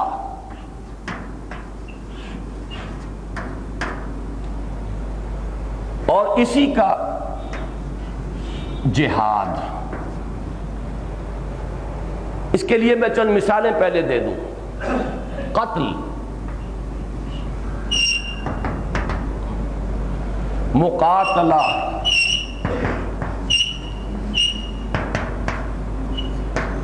اور قتال، یہ وہ الفاظ ہیں کہ جو ہمارے ہاں مستعمل ہیں۔ باب مفاعلہ کا ایک خاصہ ہے، بلکہ باب تفاعل اور باب مفاعلہ ان دونوں کا ایک مشترک خاصہ ہے کہ اس میں 2 فریق اس عمل میں شریک ہوتے ہیں، اور مفاعلہ میں عام طور پر مقابلہ ہوتا ہے ان 2 فریقوں۔ مقابلہ بھی اسی وزن پر آ گیا ہے، مفاعلہ، مقابلہ، مقاتلہ، مباحثہ، مناقشہ۔ اب یہ تمام الفاظ عربی زبان کے اس وزن پر ہوں گے تو 2 فریق ہوں گے، آمنے سامنے مقابلہ کرتے ہوئے ایک دوسرے کو زیر کرنے کی کوشش کریں گے۔ باب تفاعل اور باب مفاعلہ کہیں صرف زور دینے کے لیے اور کسی شے میں کثرت پیدا کرنے کے لیے، شدت پیدا کرنے کے لیے، مبالغہ کے لیے بھی آتے ہیں۔ مبالغہ بھی اسی وزن پر ہے، مفاعلہ، تو مبالغہ کے لیے بھی آتے ہیں۔ لیکن بہت سے الفاظ ان کے ایسے ہیں کہ جس میں وہ فعل جو ثلاثی مجرد میں ایک یک طرفہ فعل ہوتا ہے، باب مفاعلہ میں آ کر 2 طرفہ ہو جائے گا، اور 2 اطراف جو ہیں جانبین وہ مقابلے میں ہوں گے ایک دوسرے کے، اور ایک دوسرے کو زیر کرنے کی کوشش کریں گے۔ اب دیکھیے، قتل ایک یک طرفہ عمل ہے، جیسے کہ آج آپ نے پڑھا، کل سن بھی لیا تھا ریڈیو ٹیلی ویژن پر کہ علامہ عارف حسین الحسینی سیڑھی سے اتر رہے تھے، گولی مار دی۔ یہ قتل ہے، یک طرفہ عمل ہے۔ یا جیسے کوئی شخص راہ چلتا جا رہا ہے اور کسی نے گولی مار دی، یہ قتل ہے، فلاں نے فلاں کو قتل کر دیا، یک طرفہ عمل ہے۔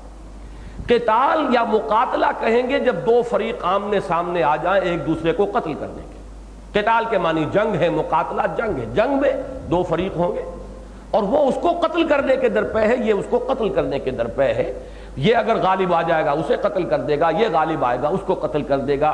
تو یہ فرق ہے قتل اور قتال میں۔ یہی فرق ہے بحث اور مباحثہ میں۔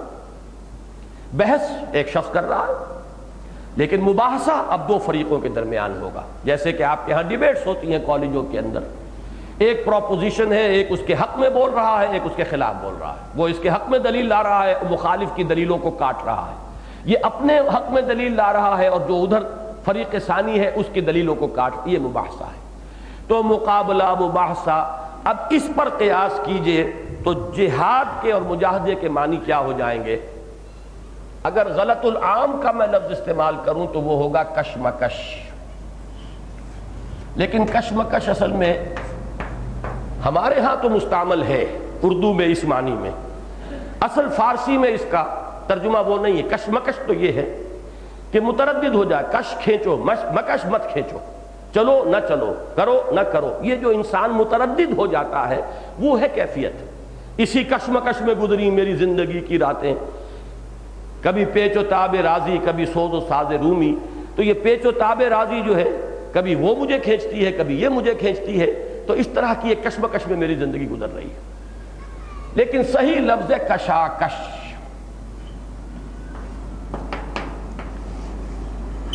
کوثر نیازی صاحب جب تحریک اسلامی میں فعال تھے اور ان کی شاعری کے اندر وہ رنگ تھا تو بڑا پیارا ایک شعر ان کا اس زمانے کا ہے، کشاکش خس و دریا ہے دیدنی کوثر، الجھ رہے ہیں زمانے سے چند دیوانے۔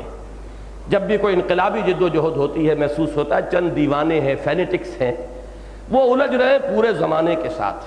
مکے میں کیا ہو رہا تھا، صحابہ کرام اور پوری وہ معاشرہ ہے اور جمع جمایا نظام ہے، یہ بالکل مثال ایسے ہے کہ جیسے دریا اور کوئی گھاس کا تنکا ہو، اس میں جو کشمکش ہو رہی ہے، کہاں وہ تنکا یا گھاس کا کوئی ایک کہہ لیں کہ کوئی گچھا ہے، لیکن یہ کہ کہاں دریا کی روانی ہے اور تیزی ہے۔ کشاکش خس و دریا ہے دیدنی کوثر، الجھ رہے ہیں زمانے سے چند دیوانے۔ تو یہ کشاکش کا لفظ جو ہے یہ در حقیقت صحیح ہے لفظ مجاہدہ کا ترجمہ۔ انگریزی میں جوہد کے لیے لفظ آئے گا to exert one's utmost، یہ طرفہ کام ہے، میں کوئی محنت کر رہا ہوں، کوشش کر رہا ہوں اور اپنی بہترین توانائیاں، بہترین صلاحیتیں اس میں لگا رہا ہوں۔ یہ to exert one's utmost، اپنی تمام صلاحیتیں، توانائیاں کسی کام میں کھپا دینا، یہ جوہد ہے۔ اور مجاہدہ جو ہے اس کے لیے لفظ آئے گا struggle۔ یہ struggle کے اندر آپ دیکھیں گے کہ ہمیشہ اس کے آگے لفظ آئے گا against، اس لیے کہ کوئی نہ کوئی شے مقابلے میں ہے۔ against hurdles، struggling against heavy odds، کہ بڑے سخت مقابلے کے اندر ہیں قوتیں، لیکن اس کے خلاف جو ہے وہ کشاکش ہو رہی ہے، انسان زور لگا رہا ہے۔ تو انگریزی میں بھی ان دو الفاظ کو سمجھ لیجئے، ایک ہے اپنی اچھی محنت اور توانائی کسی کام پر لگا دینا، یہ ایک یک طرفہ فینومینن ہے۔ لیکن جب مقابلے میں بھی کوئی آ گیا ہو اور تصادم کی کیفیت ہو تو اب اسے آپ سٹرگل کہیں گے۔ سٹرگلنگ اگینسٹ ہیوی آڈز، یہ ہے سٹرگلنگ اگینسٹ دی ہرڈلز، یہ تمام جو ہے کیفیت یہ لفظ جہاد یا مجاہدہ میں ہے۔ تو نمبر ایک بات تو اس لفظ کا لغوی مفہوم ہے۔ اب نمبر دو بات یہ سمجھیے کہ اس زندگی میں، اس زندگی کا رول ہے کشمکش یا کشاکش۔ مادی سطح پر بھی یہ سٹرگل فار ایگزسٹنس یہ جاری ہے، مقابلہ ہے، اس لیے کہ آپ خلا میں نہیں ہیں، آپ تنہا نہیں ہیں، ایک معاشرہ ہے، ایک نظام ہے، اور یہ سٹرگل فار ایگزسٹنس چل رہی ہے۔ اسی کو حفیظ جالندری نے اپنے شاہ نامے کا جو ابتدائی حصہ ہے اس میں بڑی خوبصورتی سے لفظ استعمال کیا ہے کہ میری تعلیم کا آغاز تو ہوا تھا مسجد سے، لیکن پھر مجھے کشاں لے جایا گیا اسکول کی طرف، مجھے مسجد سے مکتب کی طرف تقدیر نے کھینچا، تنازع للبقاء کی آہنی زنجیر نے کھینچا۔ یہ جو سروائیول فار ایگزسٹنس ہے، اسٹرگل فار ایگزسٹنس، اور سروائیول آف دی فٹسٹ کا جو نظریہ ہے ان کو ذہن میں رکھیے، تو سٹرگل تو جاری ہے۔ یہ جہاد جو ہے، اب اس کو نوٹ کیجئے کہ کسی نہ کسی کاز کے لیے ہوگا۔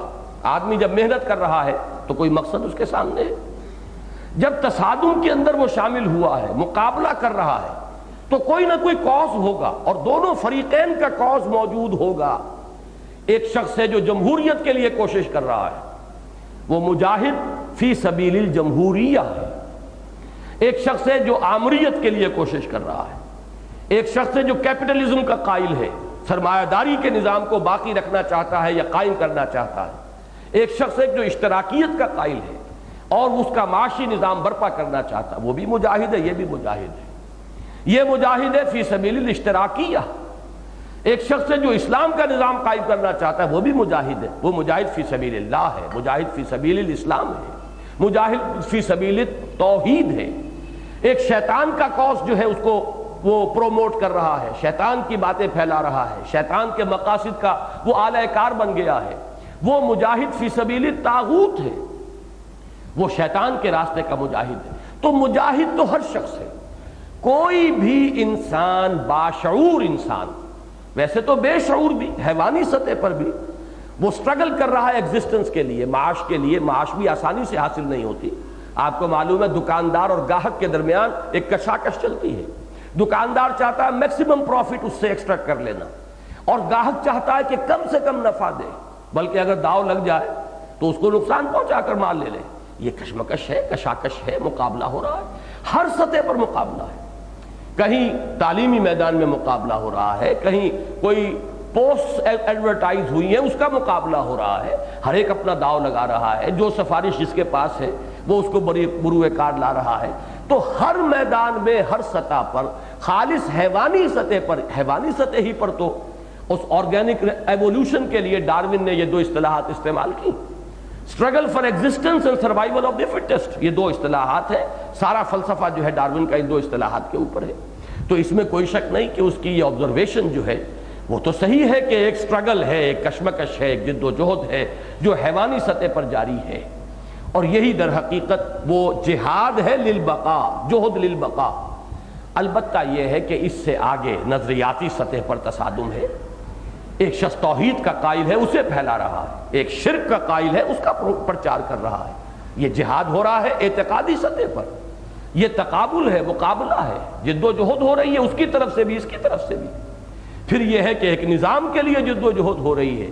تو یوں سمجھئے کہ کوئی باشعور انسان ایسا نہیں ہے جو مجاہد نہ ہو، وہ شعوری طور پر ہو، غیر شعوری طور پر ہو، تقلیدی طور پر ہو، یا خود اپنی سوچ سمجھ کر رائے اختیار کر کے مجاہد بنا ہو۔ بہرحال ہر شخص باشعور انسان مجاہد ہے۔ فرق اس سے واقع ہوگا کہ وہ کس راہ کا مجاہد ہے، کس کاز کو اس نے اختیار کیا ہے۔ لہذا اب اللہ نے جس راستے کی طرف پکارا وہ ہے تجاہدون فی سبیل اللہ، اللہ کی راہ میں جہاد کرنا۔ اللہ کی راہ میں جہاد کرنا، میں اس کی 3 منزلیں ہیں وہ بعد میں بیان کروں گا ابھی، لیکن اس سے پہلے ذرا اس اصطلاح کو سمجھ لیجئے۔ جب انسان کسی بھی مقصد کے لیے جہاد کرے گا تو اس کے پاس کیا ہے جو اس میں کے لیے لگائے گا، کیا کھپا سکتا ہے اس کا، وہ آپ یوں سمجھئے کہ سرمایہ کون سا ہے، کیپٹل کون سا ہے جو وہ لگائے گا۔ اس کی 2 شکلیں ہیں، ایک اس کے جسم میں جو صلاحیتیں ہیں، توانائیاں ہیں، قوتیں ہیں، ذہانت ہے، بھاگ دوڑ کی استعداد ہے، ایک تو یہ اس کا سرمایہ ہے، اور نمبر 2 سرمایہ جو بھی مالی وسائل اس کے پاس ہیں، وراثت میں کچھ مال مل گیا ہے، یا اب تک جب کہ اس نے کوئی شعوری فیصلہ نہیں کیا تھا، اپنی توانائیاں دنیا کمانے پر کھپائے رکھی تھیں، تو کچھ مال و اسباب اس کے پاس جمع ہو گیا ہے، یہ ہے اس کا کیپٹل، یہ ہے اس کا سرمایہ، اسی کو وہ لگاتا ہے۔ لہذا جہاد کے ساتھ 2 لفظ آپ کو ہمیشہ ملیں گے، بے اموالکم و انفسکم، اپنی جانوں کے ساتھ، اپنے مال کے ساتھ۔ اپنے جان اور مال کا کل سرمایہ اللہ کے کاز کے لیے لگا دینا، یہ ہے جہاد فی سبیل اللہ۔ اور جیسا کہ میں نے عرض کیا، یہی ہے انفاق فی سبیل اللہ، اللہ کی راہ میں کھپا دینا، لگا دینا، صرف کر دینا۔ کیا صرف کر دینا؟ ہر وہ شے جس میں اس نے تمہیں اختیار عطا کر دیا ہے، آپ کی صلاحیت جو ہے وہ بھی آپ کے اختیار میں، جدھر چاہیں کھپا دیں، دنیا کمانے میں کھپائیں، اپنی ذہانت چاہے تو دنیا کمانے میں، پیسہ بنانے میں کھپائیں، چاہے دین کی دعوت و تبلیغ میں کھپائیں، آپ کا اختیار ہے۔ تو آپ کو اپنے جسم و جان کی صلاحیتوں پر بھی اختیار دیا گیا، اور جو کچھ مال ہے مختلف شکلوں میں جو آپ کی تحویل میں ہے اس کو بھی گویا کہ اس میں آپ کو خلافت عطا کی گئی، اختیار دیا گیا۔ تو انفقوا مما جعلکم مستخلفین فیہ، لگا دو، کھپا دو اللہ کی راہ میں ان سب چیزوں میں سے جن میں اللہ نے تمہیں مستخلف بنایا، خلافت عطا کی، اختیار عطا کر دیا۔ تو بات ایک ہی ہے، انفاق فی سبیل اللہ، جہاد فی سبیل اللہ۔ لیکن جہاد کا لفظ جب آئے گا تو جاہدوا فی سبیل اللہ باموالکم وانفسکم۔ اب ذرا جہاد کی 3 منزلیں نوٹ کر لیجئے، یہ ذرا صاف کرو بھائی۔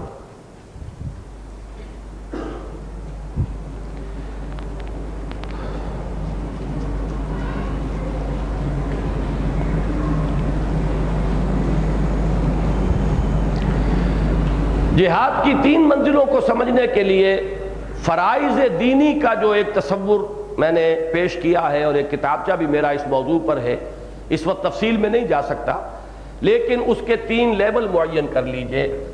لیول نمبر 1 یہ کیا ہے؟ خود اللہ کا بندہ بننا۔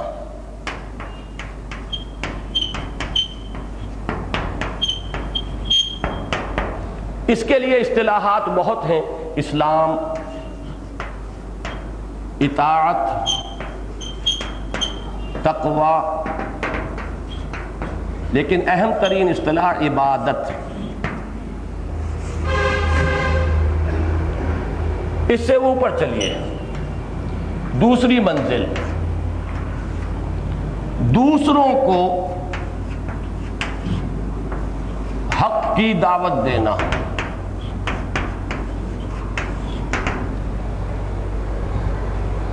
اس کے لیے اصطلاحات، تبلیغ،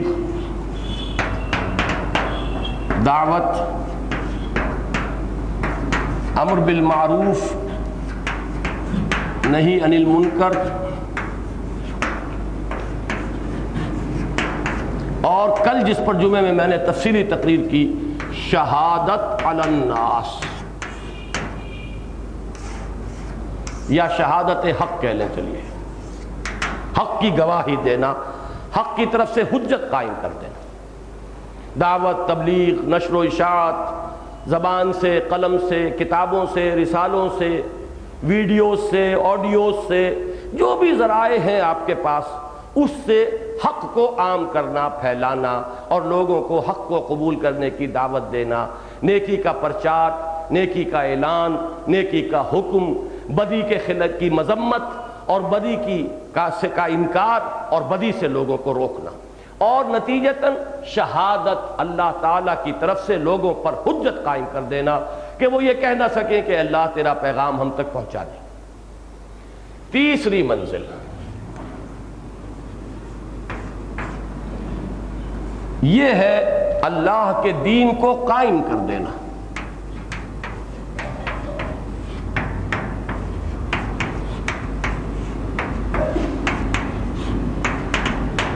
یہ آخری منزل بھی ہے، بلند ترین بھی ہے۔ اس کے لیے سورہ شورى میں لفظ آیا اقامت دین، تکبیر رب مختلف جگہوں پر آیا، اور اس وقت جو بحث ہم کر رہے ہیں وہ غلبہ دین یا اظہار دین حق۔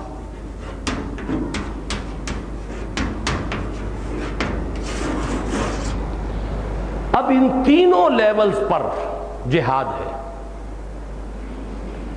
سب سے پہلے اللہ کا بندہ بننے کے لیے جہاد کرنا پڑتا ہے اپنے نفس کے ساتھ۔ یہ انویزیبل جہاد ہے، نظر نہیں آتا، ہر وقت ایک کشاکش ہے، کشمکش ہے، نفس آپ کو کھینچتا ہے معصیت کی طرف، برائی کی طرف۔ نفس کو تو نفع پسند ہے، حرام سے آئے حلال سے آئے۔ شہوت آپ کے اندر ایک جذبہ ہے، وہ اپنی تسکین چاہتا ہے، اسے اس سے غرض نہیں ہے کہ وہ جائز راستے سے تسکین ہو، ناجائز سے ہو۔ جو اینیمل انسٹنکٹس ہیں انسان کے اندر، حیوانی جبلتیں، وہ اندھی بہری ہیں، وہ اپنی تسکین چاہتی ہیں، اس کے سوا انہیں کوئی بحث نہیں، جائز ناجائز، صحیح غلط، حلال حرام، اس سے کوئی بحث نہیں۔ اسی لیے قرآن میں کہا گیا ان النفس لامارۃ بالسوء، نفس تو برائی کا ہی حکم دینے والا ہے۔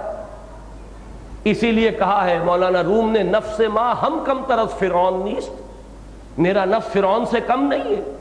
فرعون کا دعویٰ تھا مصر کی حکومت میری ہے، اور یہ نفس کہتا ہے یہ جسم جو ہے اس پر میری حکومت چلے گی، میری مرضی جو ہے پوری کرنی پڑے گی۔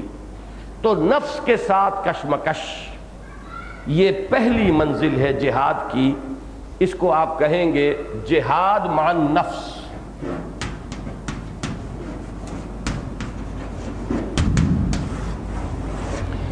لیکن اس کے لیے کہیں بھی قرآن مجید میں جہاد فی سبیل اللہ کا لفظ نہیں آیا ہے، اگرچہ ہے یہ بھی اللہ کے لیے، آپ اپنے نفس سے کشمکش کرتے ہیں، لیکن یہ کہ کس لیے کرتے ہیں؟ تاکہ اللہ کا مطیع بنائے، ہے تو فی سبیل اللہ۔ لیکن بطور واقعہ میں عرض کر رہا ہوں کہ اس پہلی منزل کے جہاد کے لیے اصطلاحاً جہاد فی سبیل اللہ کا لفظ نہیں آیا۔ مثلا حدیث میں آتا ہے المجاہد من جاہد نفسہ، مجاہد وہ ہے جو اپنے نفس کے ساتھ جہاد کرتا ہے۔ یہ بنیادی منزل ہے، یہی نہیں کی تو آگے کیا کرو گے؟ پہلی منزل ہی اگر نہیں ہے تو دوسری کیسے تعمیر کر لو گے، تیسری کیسے بنا لو گے؟ پہلی منزل تو ہو سکتی ہے بغیر دوسری اور تیسری کے، لیکن دوسری اور تیسری منزل تو نہیں ہو سکتی بغیر پہلی کے۔ کوئی ہوا میں تو منزل نہیں تعمیر کرو گے۔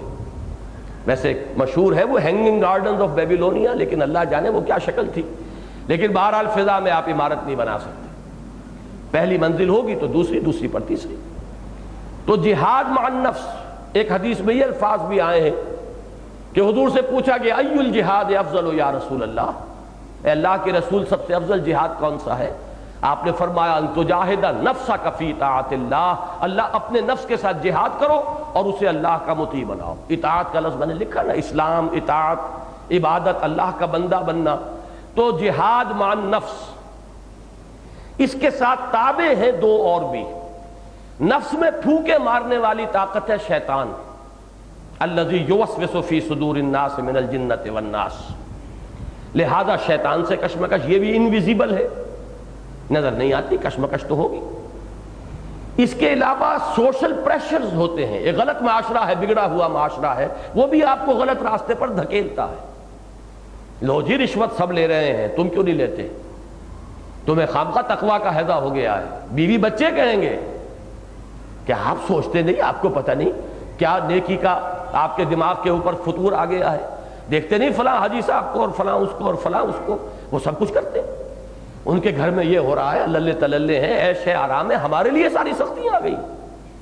یہی بات ہے جو کہی گئی ہے، آگے چل کر آپ پڑھیں گے سورہ تغابن میں، یا ایھا الذین آمنوا ان من ازواجکم واولادکم عدوا لکم فاحذروہم، اہل ایمان تمہاری بیویوں اور تمہارے اولاد میں تمہارے دشمن ہیں، ان سے بچ کر رہو۔ اس لیے کہ یہ سوشل پریشر، برادری کا پریشر، زمانے کے رواج کا پریشر، زمانے کے چلن کا پریشر، فیشن کا پریشر۔ اب کیا کریں جی، ٹھیک ہے ڈاکٹر صاحب صحیح کہتے ہیں یہ نہیں ہونا چاہیے شادی میں، بیاہ میں، لیکن اس دنیا میں بھی تو رہنا ہے، آخر اس دنیا کے کچھ تقاضے ہیں، برادری کے کچھ تقاضے ہیں، ہم نکل تو نہیں جائیں گے دنیا سے۔ یہ سب کیا ہے؟ یہ سوشل پریشرز ہے۔ تو یوں سمجھیے کہ ایک لفظ آپ کہتے ہیں چومکھی جنگ لڑنا، تو چومکھی نہیں تو سہ مکھی تو یہ جنگ ہے جو ایک انسان کرے گا تو اللہ کا بندہ بنے گا۔ اپنے اندر سے اپنے نفس کی تمنائیں، آرزویں، انہیں دبانا پڑے گا، شیطان کو کے ساتھ کشمکش کرنی پڑے گی، معاشرے کے غلط جو پریشرز ہیں ان کے خلاف ڈٹ کر کھڑا ہونا پڑے گا، تب پہلی منزل سر ہوگی، یعنی اللہ کا بندہ بننا۔ تو یہ سب سے بڑا جہاد ہے، سب سے بنیادی جہاد ہے، سب سے اعلیٰ جہاد ہے اس معنی میں کہ بقیہ جہاد جو ہے وہ سب کے سب اس پر منحصر ہیں، یہ ہوگا تو اگلا ہوگا۔ لیکن اس کے لیے جہاں تک میرا علم ہے کتاب و سنت میں جہاد فی سبیل اللہ کے الفاظ نہیں آئے۔ جہاد فی سبیل اللہ کے الفاظ ان دو منزلوں کے لیے خاص ہیں۔ دوسری منزل کیا ہے؟ اس کے لیے آپ عنوان اپنے ذہن میں قائم کر لیں، نظریاتی تصادم۔ آپ ایک نظریے کے پرچارک ہیں، نظریہ توحید ہے، عقیدہ ہے، عقیدہ کہہ لیں، نظریہ کہہ لیں۔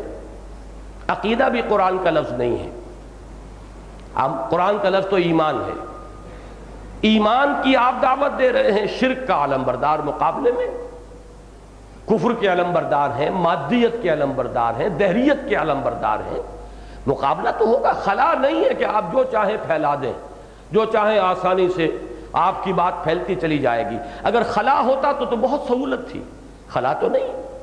مخالف قوتیں ہیں، مخالف نظریات ہیں، مخالف اعتقادات ہیں، مخالف عقائد ہیں، مخالف افکار ہیں، مخالف فلسفے ہیں، ان کے ساتھ کشمکش کرنی پڑے گی۔ آپ بھی دلیل لائیے، ان کی دلیل کاٹیے۔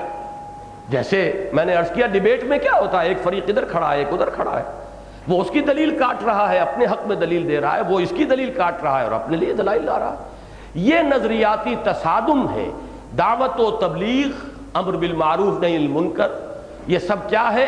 یہ نظریاتی تصادم ہے، اور اس نظریاتی تصادم میں بھی جان بھی کھپے گی، مال بھی کھپے گا۔ بہترین صلاحیتیں اگر اس میں آپ نہیں لگائیں گے، بہترین صلاحیتیں کفر کے لیے لگ رہی ہیں، تو کفر جیتے ہی جیتے گا۔ اس لیے کہ دیکھیے، اچھی طرح سمجھ لیجئے، اس دنیا کو اللہ تعالیٰ نے جن اصولوں پر بنایا ہے، جو قواعد اس کے رکھے ہیں، وہ یہ نہیں ہے کہ وہ اپنی طاقت سے غالب کر دے گا حق کو۔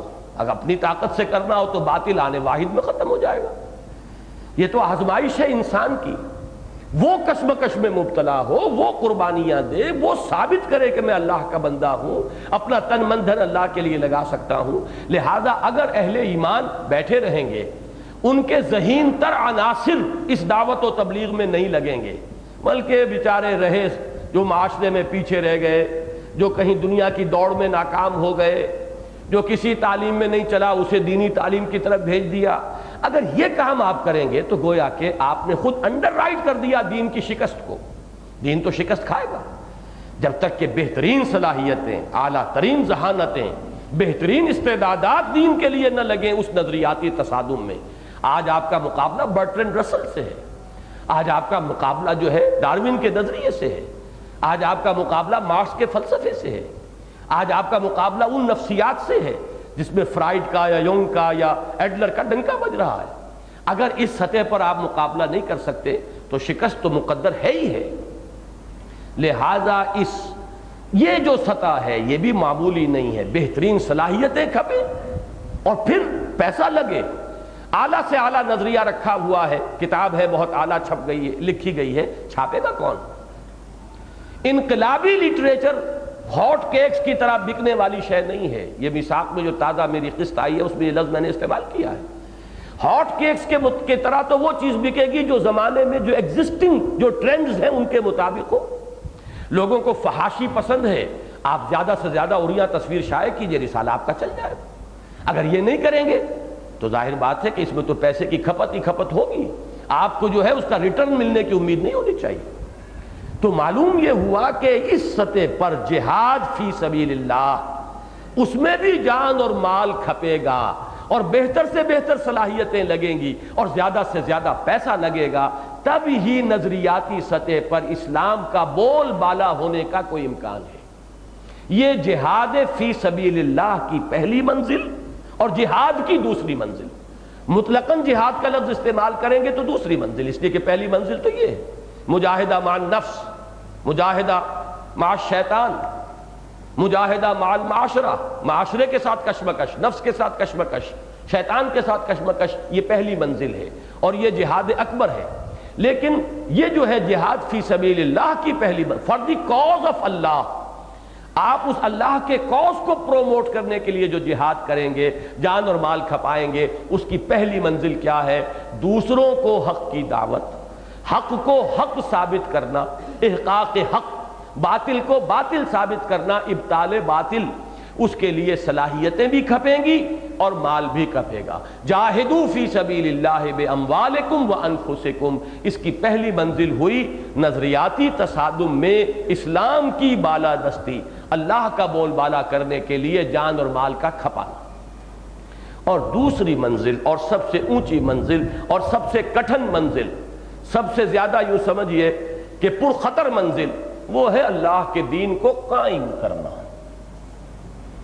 اس لیے کہ اب یہاں نظریاتی تصادم نہیں رہا، اب یوں سمجھئے کہ یہاں یا تو طبقاتی تصادم کہیں یا یہ کہ باقاعدہ قوتوں کا تصادم ہوگا، یہ فزیکل تصادم ہوگا، اس لیے کہ جو بھی نظام قائم ہے اس نظام کے ساتھ مراعات یافتہ طبقات ہمیشہ ہوتے ہیں۔ جاگیردارانہ نظام ہے، جاگیردار ہیں، ان کے لیے مراعات ہیں، حقوق ہیں، عام لوگ پس رہے ہیں۔ اب اگر آپ نظام بدلیں گے جاگیرداروں کے مفادات پر زد پڑے گی۔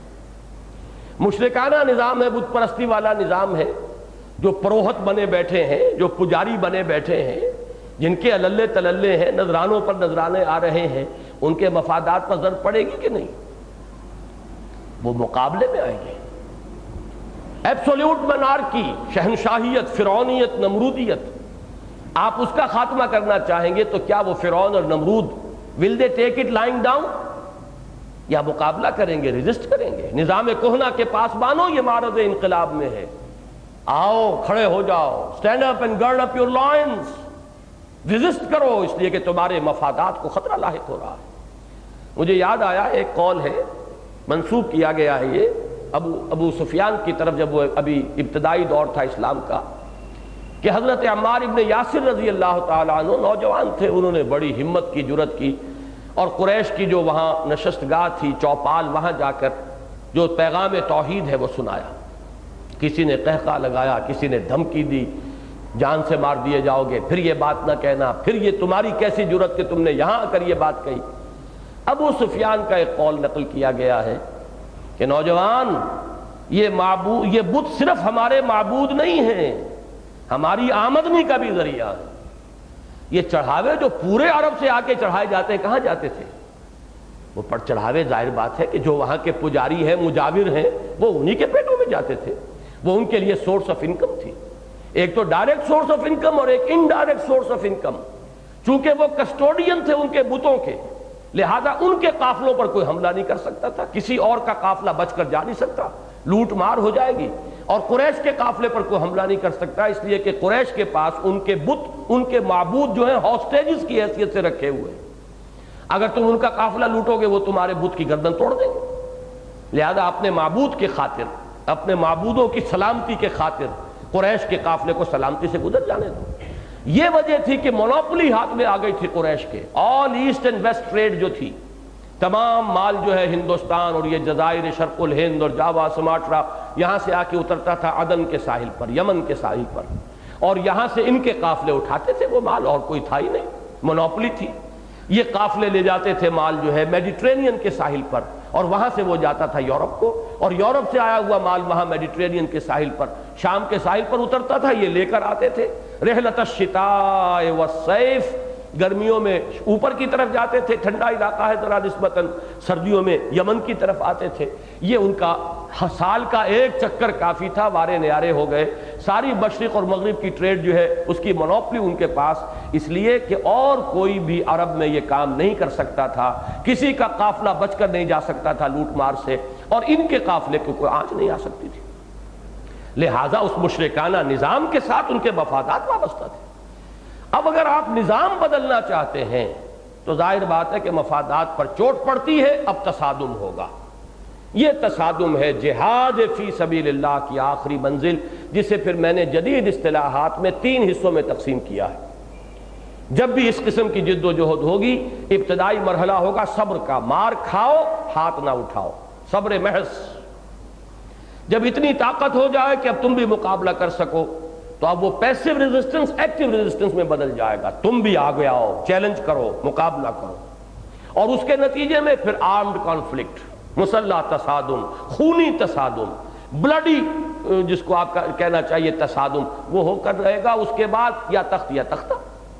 اگر وہ حق کے علم بردار، وہ جہاد کی یہ منزلیں صحیح طے کر کے آئے تھے، اپنے نفس سے بھی جہاد کا مرحلہ طے کر چکے تھے، پھر یہ کہ اس دین کی علمی سطح پر، نظریاتی سطح پر بھی بالادستی منوا چکے تھے، معاشرے کے ذہین ترین عناصر سے اپنی بات کی حقانیت کا لوہا منوا چکے تھے، اب اگر وہ میدان میں آئیں گے تو پھر یہ پیسو ریزسٹنس، ایکٹیو ریزسٹنس، اور اس کے بعد اپنی جانوں کا نذرانہ پیش کر کے وہ اللہ کے دین کو بالفعل غالب کر دیں گے۔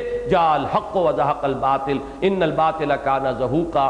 لہذا یہاں آ کر اس کو اگر میں نے 3 حصوں میں تقسیم کیا ہے تو اس میں بھی آخری منزل جو ہے وہ قتال بن جائے گی۔ اب یہ جہاد اور قتال تک سفر ہے. جہاد تو شروع ہو گیا جہاد مع النفس سے، پھر جہاد نظریاتی سطح پر، دعوت، تبلیغ، نشر و اشاعت دین کی، اس میں بہترین صلاحیتیں صرف کرنا. پھر جب دین کے غلبے کی جد و جہد ہوگی تو وہ جد و جہد شروع میں ہوگی کہ مار کھاؤ ہاتھ نہ اٹھاؤ، پیسو ریزسٹنس، صبر محض. اسبروا یا آل یاسر، اے یاسر کے گھر والے صبر کرو. حضور فرماتے تھے فإن موعدکم الجنہ، تمہارے مقام، تمہارا وعدے کی جگہ جنت ہے. اجازت نہیں تھی ریٹیلیشن کی، انتقام کی، جوابی کارروائی کی اجازت نہیں. پھر وقت آیا اذن للذین یقاتلون بانہم ظلموا، اب ان لوگوں کے ہاتھ کھول دیے گئے ہیں جن پر ظلم و ستم کے پہاڑ توڑے گئے، بدلہ لے سکتے ہیں. اور اس کے بعد قاتلوا فی سبیل اللہ الذین یقاتلونکم، کرو جنگ اب ان سے اللہ کی راہ میں جو تم سے جنگ کرتے ہیں. وقاتلوہم حتی لا تکون فتنۃ ویکون الدین کلہ للہ، اور جنگ جاری رکھو جب تک کہ فتنہ و فساد بالکل فرو نہ ہو جائے اور دین کل کا کل اللہ کے لیے نہ ہو جائے. یہ قتال کی آخری منزل ہے. اب جہاد سے قتال تک کا یہ سفر ہے، اس کو اچھی طرح سمجھ لیجئے. جب تک یہ باتیں ذہن میں نہیں آئیں گی آپ گزر جائیں گے قرآن مجید کی آیات سے. یہ سورہ مبارکہ سورہ صف جہاد و قتال فی سبیل اللہ پر مختصر صورتوں میں جامع ترین صورت ہے، اس لیے کہ آیت نمبر 4 میں قتال کا لفظ آیا، ان اللہ یحب الذین یقاتلون فی سبیلہ صفا کانہم بنیان مرصوص، اور یہاں جہاد کا لفظ آ گیا. تؤمنون باللہ ورسولہ وتجاہدون فی سبیل اللہ باموالکم وانفسکم ذالکم خیر لکم ان کنتم تعلمون. اب دو باتیں میں اور عرض کر دوں پھر آگے چلتے ہیں. پہلی بات، مغالطے ہمارے ذہنوں میں کیا ہیں؟ نمبر 1، جہاد کو ایکویٹ کر دیا قتال کے ساتھ. جہاد کے معنی جنگ ہے. پوری بات کا ستیہ ناس یہیں سے ہو گیا. جہاد ذہن سے نکل گیا، یہ ساری منزلیں ذہن سے نکل گئیں. جہاد کے معنی جنگ، کتنا بڑا مغالطہ. وہ بھی اصطلاح قرآن کی، یہ بھی اصطلاح قرآن کی.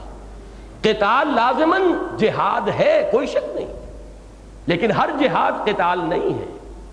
یہ بالکل وہی نسبت ہے اس میں جو نبی اور رسول میں ہے، جو مومن اور مسلم میں ہے. ہر مومن تو لازماً مسلم ہے، ہر مسلم مومن نہیں ہے. ہر رسول تو لازماً نبی ہے، ہر نبی رسول نہیں ہے. قتال تو لازماً جہاد ہے، جہاد کی چوٹی ہے، لیکن ہر جہاد قتال نہیں ہے. یہ فرق ذہن میں رکھیے. جہاد کی بہت سی منزلیں ہیں. جہاد ایک بہت براڈ بیسڈ فینومینن ہے، اور قتال یوں سمجھیے کہ ٹپ آف دی آئس برگ. وہ آئس برگ جو ہے جو پانی کے اندر ہے وہ سب مرجڈ ہے، وہ نظر نہیں آتا، اوپر نظر آتی ہے اس کی ٹپ. تو ٹپ آف دی آئس برگ وہ تو قتال ہے، لیکن جہاد تو وہ پورا آئس برگ ہے جو نگاہوں کے سے اوجل ہو گیا. یہ ہے اس وقت ہمارا پہلا مغالطہ. اور دوسرا مغالطہ ستم بالائے ستم.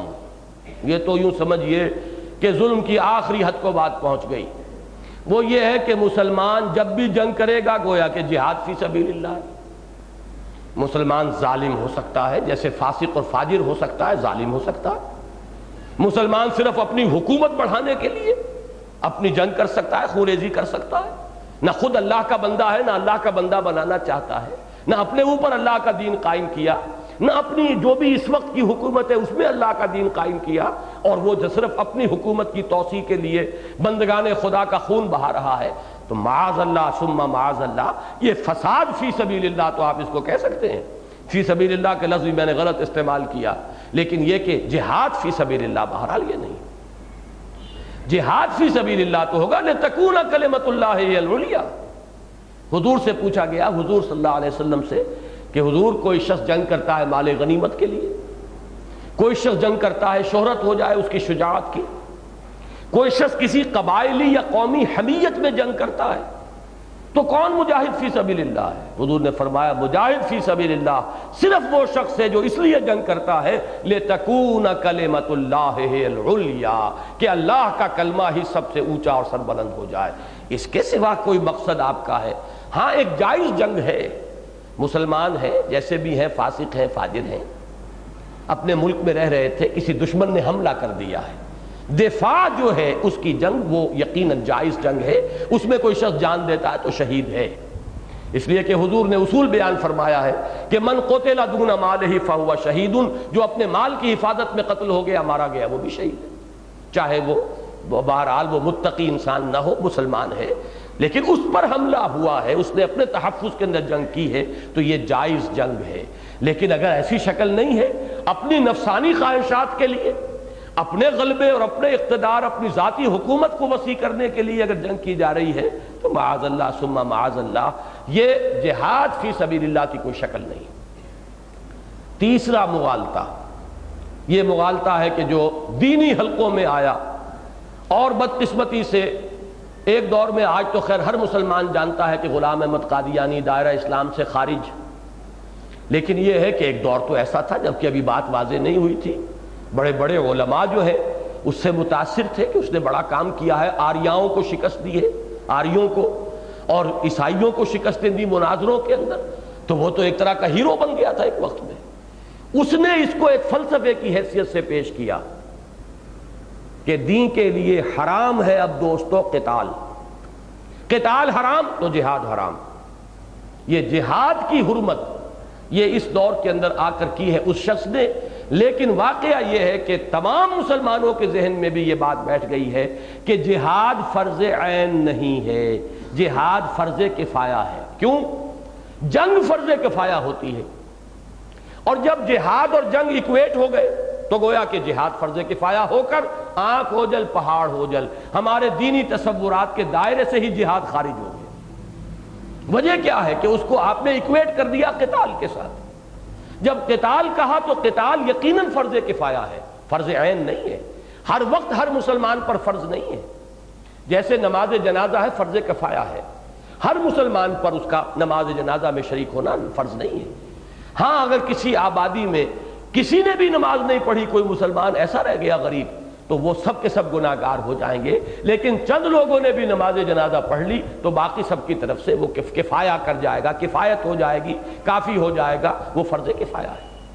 اسی طرح جنگ ہے، مثلا حضور کو کسی جنگ کے لیے مہم بھیجنی ہے، حضور نے فرمایا 3000 آدمی چاہیے، 3000 آدمی نکل آئے تو باقیوں کے اوپر سے فرض ساقط ہو گیا۔ اب یہ فرض کفایہ ہے، ان 3000 نے کفایت کر دی، کافی ہو گئے، تو جتنی ضرورت ہے اتنی نکل آئے تو باقی کی طرف سے وہ فرض ساقط ہو گیا۔ تو جنگ ہمیشہ فرض کفایہ ہوتی ہے، اس میں کوئی شک نہیں، قتال فرض کفایہ ہے، لیکن جب قتال اور جہاد ہم مانی ہو گئے تو نتیجہ یہ نکلا کہ جہاد بھی فرض کفایہ ہے۔ اس سے دین کا اہم ترین شعبہ آنکھ اوجل پہاڑ اوجل ذہن سے نکلا اور ہمارے تصورات دین سے خارج ہو گیا۔ یہ وہ بات ہے جو سورہ حجرات کے حوالے سے ہم تفصیل سے پڑھ چکے ہیں۔ جہاد فرض عین ہے، ہر دم ہر مسلمان کو مجاہد ہونا ہوگا۔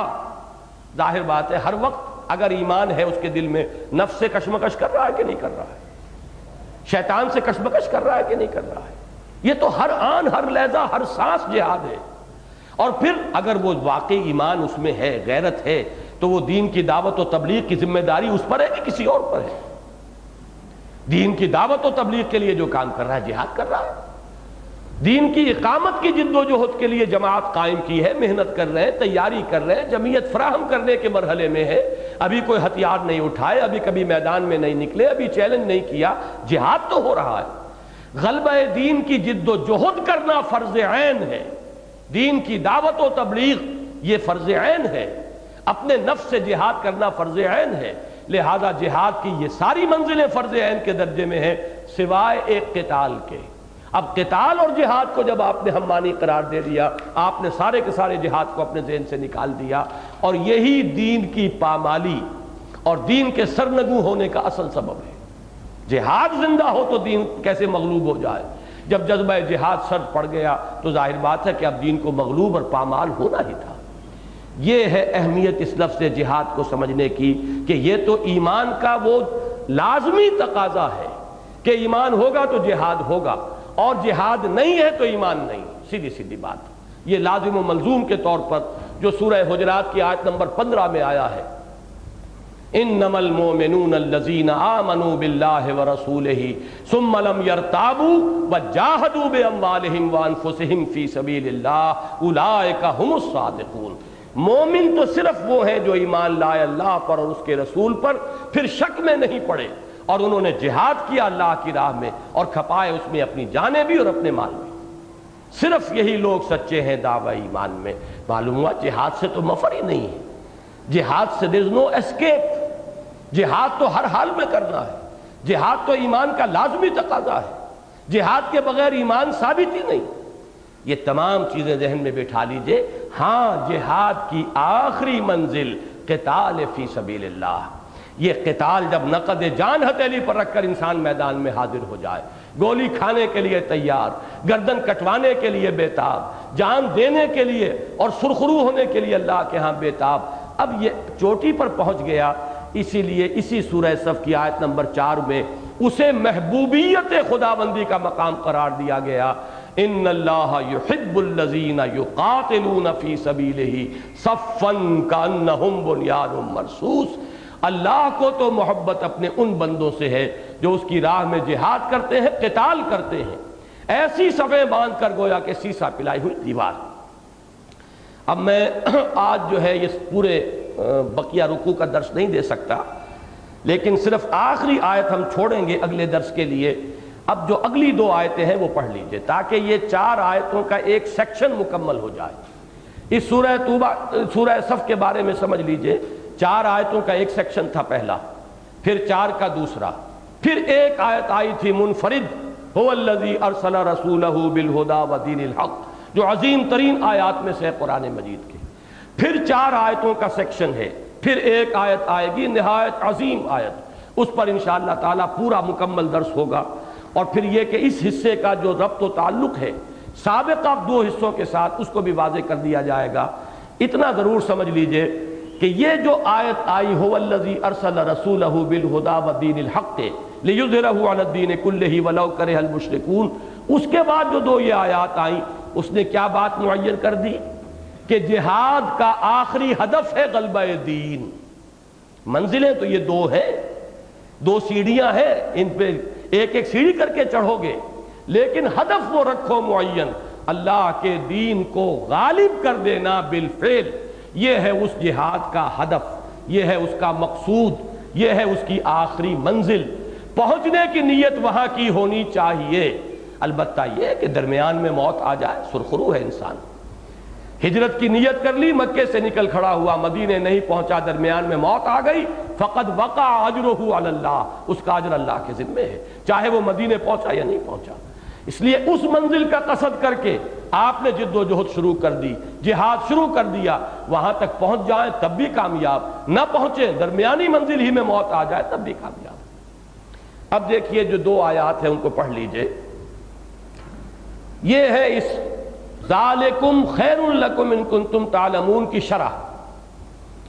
یہ کیا خیر ہے اس میں، کیا بھلائی ہے، کیا نفع ہے، اس تجارت کی منفعت کون سی ہے؟ نمبر 1 یغفر لکم ذنوبکم۔ یہاں یغفر رے پر جو جزم ہے اس نے ثابت کر دیا کہ وہ فعل امر تھا، اس لیے کہ یہ اب کلام خبریہ نہیں ہے بلکہ یہ جزائے شرط ہے۔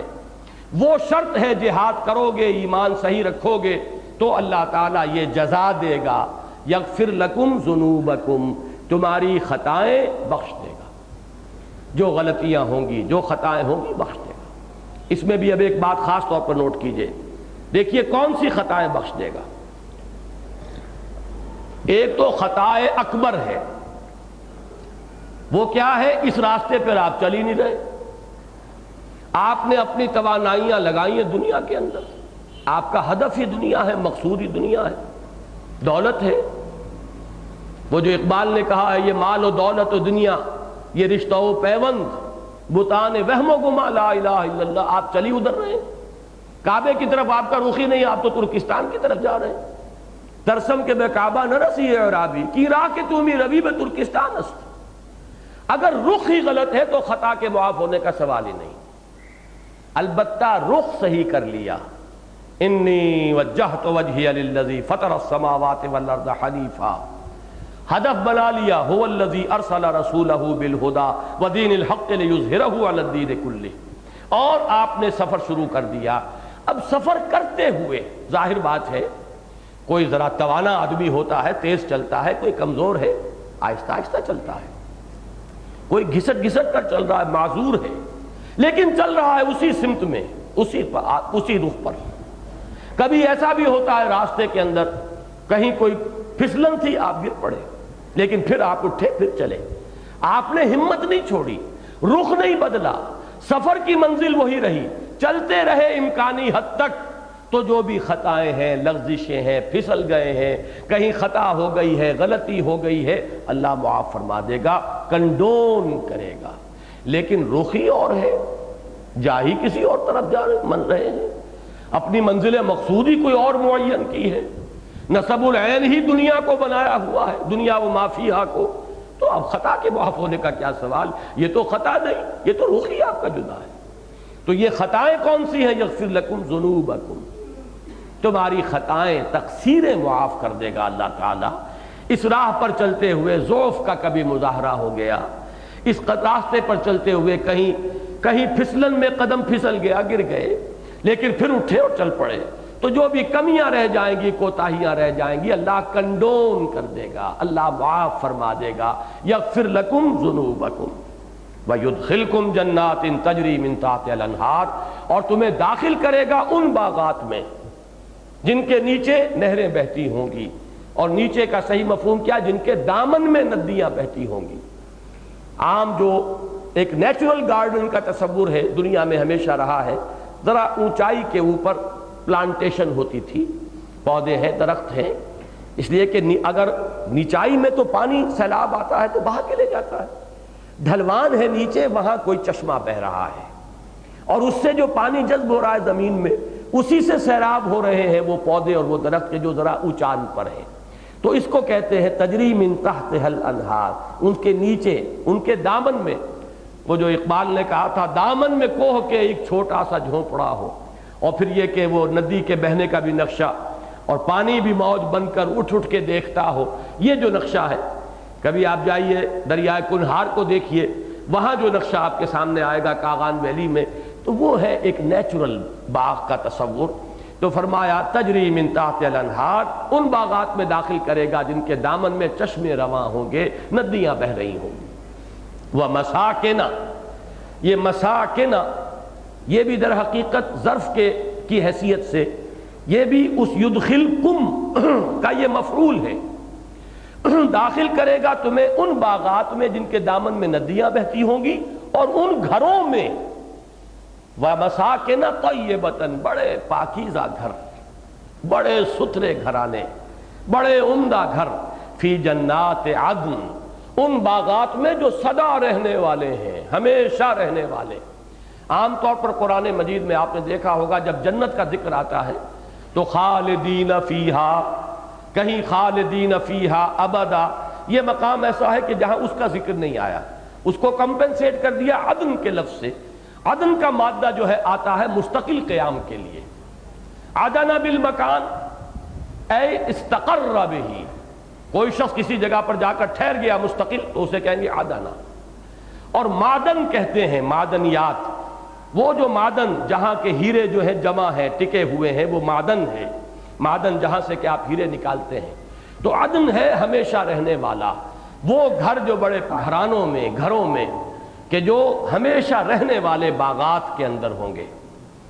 آخری ٹکڑا ہے ذالک الفوز العظیم، وہ ہے بڑی کامیابی، اصل کامیابی، عظیم کامیابی، فوز عظیم، یعنی اصل کامیابی وہ آخرت کی کامیابی، مغفرت، اس کو آپ ایک سلبی تصور کہیں، منفی تصور، اور جنت میں داخلہ، یہ اس کا مثبت پہلو ہو گیا۔ ان دونوں سے مل کر فوز عظیم، بڑی کامیابی، اعلیٰ کامیابی یہی ہے۔ اور اس کا تعلق ہے اگلی آیت کے ساتھ۔ اس جہاد کا ایک نتیجہ دنیا میں بھی نکل سکتا ہے، دین بالفعل غالب ہو جائے۔ جب غالب ہو جائے گا تو جو اس کے لیے جد و جہد کرنے والے ہیں انہیں بھی تو غلبہ ہو جائے گا، حکومت انہیں ملے گی کہ نہیں۔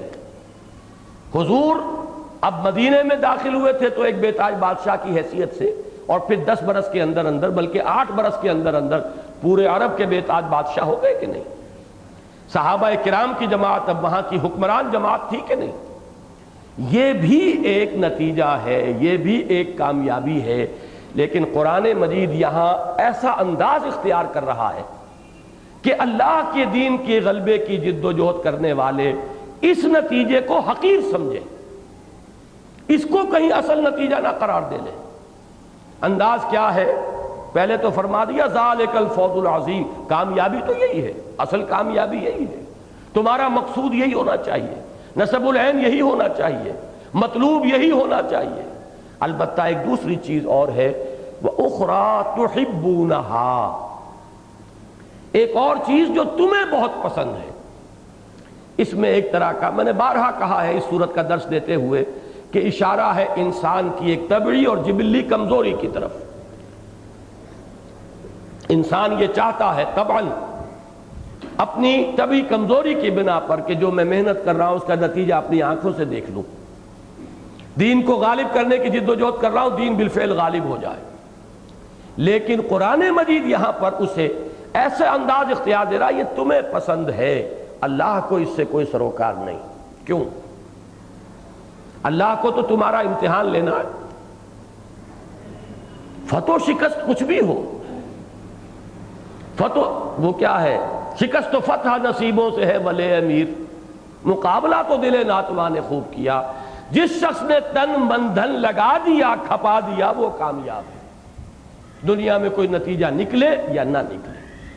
یہ بات میں اپنے گمان اور جو اس عبارت کا اٹھان ہے، انداز ہے، ایک سیاق و سباق جو ہے اس کی روح سے کہتا رہا ہوں، لیکن آج اللہ کے فضل و کرم سے مجھے امام راضی کی گواہی مل گئی۔ میں تفسیر کبیر دیکھ رہا تھا تو بڑے پیارے الفاظ مل گئے، وَفِي تُحِبُّونَهَا شَيْءٌ مِّنَ التَّوْبِيخ، یہ تحبونہ کے الفاظ میں اللہ کی طرف سے ایک طرح کی توبیخ ہے، علی محبت العاجل، کہ اس میں بھی تمہارے اندر ایک محبت ہے، اس دنیا کی جلدی والی چیز جو ہے، دنیا میں غلبہ ہو جائے، ہماری محنت کا نتیجہ نکل آئے، ہماری کوشش سفل ہو جائے، انقلاب آ جائے، یہ بھی حب عاجلہ کی ایک شکل ہے، اور یہاں توبیخ ہے، اس کی مذمت کی جا رہی ہے۔ یہ تمہیں پسند ہے، اللہ کے نگاہ میں اس کی کوئی حیثیت نہیں۔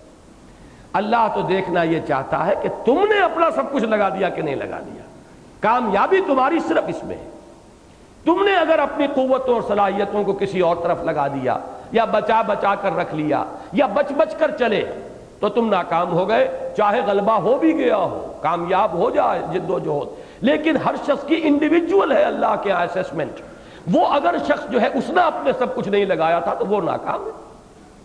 کامیابی ہو نہ ہو، کوئی نبی معاذ اللہ ناکام نہیں رہا، معاذ اللہ ثم معاذ اللہ، کوئی رسول ناکام نہیں ہے، معاذ اللہ ثم معاذ اللہ، اللہ کی پناہ کہ ایسا کوئی تصور آئے۔ دنیا میں جد و جہد کامیاب ہوئی یا نہیں ہوئی، اس سے کوئی سروکار کامیابی کا ہے نہیں۔ جب زندگی، اصل زندگی وہ ہے، اور سورہ تغابن میں آپ پڑھیں گے ذالک یوم التغابن، وہی ہے اصل ہار اور جیت کا دن، تو پھر یہاں کی ہار اور جیت کو کیوں اپنے ذہن میں رکھا ہوا ہے؟ وَأُخْرَى تُحِبُّونَهَا، ایک اور چیز جو تمہیں پسند ہے، تم اپنی محدود طبائع کی وجہ سے اسے پسند کرتے ہو، تم اپنی شارٹ سائٹڈنس کی وجہ سے اس کی طرف ایک رغبت محسوس کرتے ہو۔ وہ کیا ہے؟ نصر من اللہ و فتح قریب، اللہ کی طرف سے نصرت ہے اور فتح قریب ہے۔ اب فتح جو ہے آیا چاہتی ہے، اب ظاہر بات ہے کہ یہ آیہ مبارکہ کسی خاص آیہ مبارکہ کسی خاص وقت اور محل پر بامانی ہوگی۔ یہ الفاظ حضرت نوح علیہ السلام سے تو نہیں کہے گئے ہوں گے، ان کی جد و جہد دنیاوی اعتبار سے تو کامیاب نہیں ہوئی۔ یہ الفاظ ظاہر بات ہے کہ حضرت مسیح علیہ السلام سے بھی نہیں کہے جا سکتے۔ یہ بات مکی دور کے اندر بھی نہیں کہی گئی۔ کتنے ہی صحابہ ہیں شہید ہو گئے، حضرت یاسر اور ان کی اہلیہ حضرت سمیہ رضی اللہ تعالیٰ عنہما شہید کر دیے گئے۔ انہوں نے یہ غلبہ دین کی عملی شکل تو اپنی آنکھوں سے نہیں دیکھی۔ حضرت حمزہ، حضرت مصعب بن عمیر جیسے محمد الرسول اللہ صلی اللہ علیہ وسلم کے شیر، اسد اللہ و اسد الرسول ہی، وہ غزوہ احد میں شہید ہو گئے، 70 صحابہ اور شہید ہو گئے۔ انہوں نے تو یہ فتح مکہ کا جو منظر ہے، روح پرور منظر، وہ اپنی نگاہوں سے نہیں دیکھا۔ معلوم ہے یہ خاص وقت میں، خاص حالت میں، خاص سچویشن میں، خاص موقع پر آیت ہے جو نازل ہوئی۔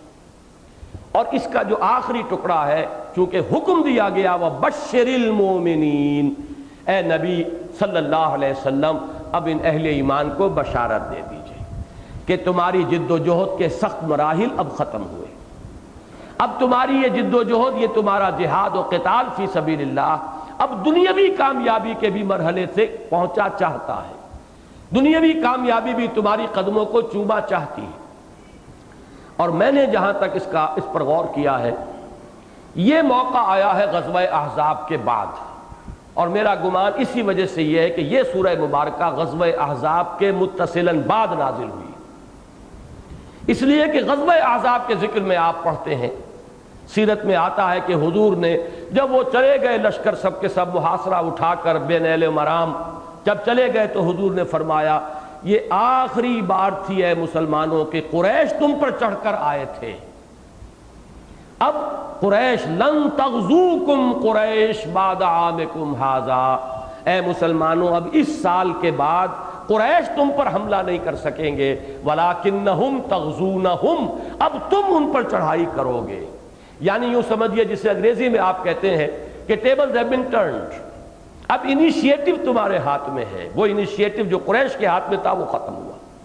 لہذا اس کے فوراً بعد اگلے ہی سال حضور نے خواب دیکھا اور سفر کیا عمرے کے لیے، صلح حدیبیہ ہوئی جسے انا فتحنا لک فتحا مبینا قرار دیا گیا، فتح مبین، اور وہ تمہید بن گئی فتح مکہ کی۔ 2 سال کے اندر اندر اللہ تعالیٰ نے مکے کے اندر وہ منظر جو ہے 10,000 قدیسیوں کی ساتھ کی معیت میں محمد الرسول اللہ فاتح کی حیثیت سے مکے میں داخل ہوئے، جہاں سے 8 سال پہلے نکلے تھے جان بچا کر، تو 3 دن رات غار ثور کے اندر پناہ لینی پڑی تھی۔ یہ ہے وہ محل اور مقام۔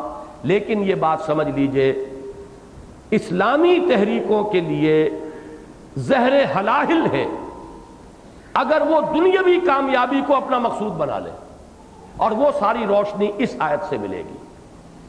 اسلامی تحریک دین کے غلبے کی جد و جہد میں جو بھی شریک ہے، جو مجاہد فی سبیل اللہ ہے، اسے دنیاوی نتیجے سے بالکل بے نیاز ہو جانا چاہیے، ذہن میں کوئی تعلق نہ رکھے۔ میں نے ہندو فلسفے کے حوالے سے کسی موقع پر بیان کیا تھا، ٹوٹل ڈیٹیچمنٹ۔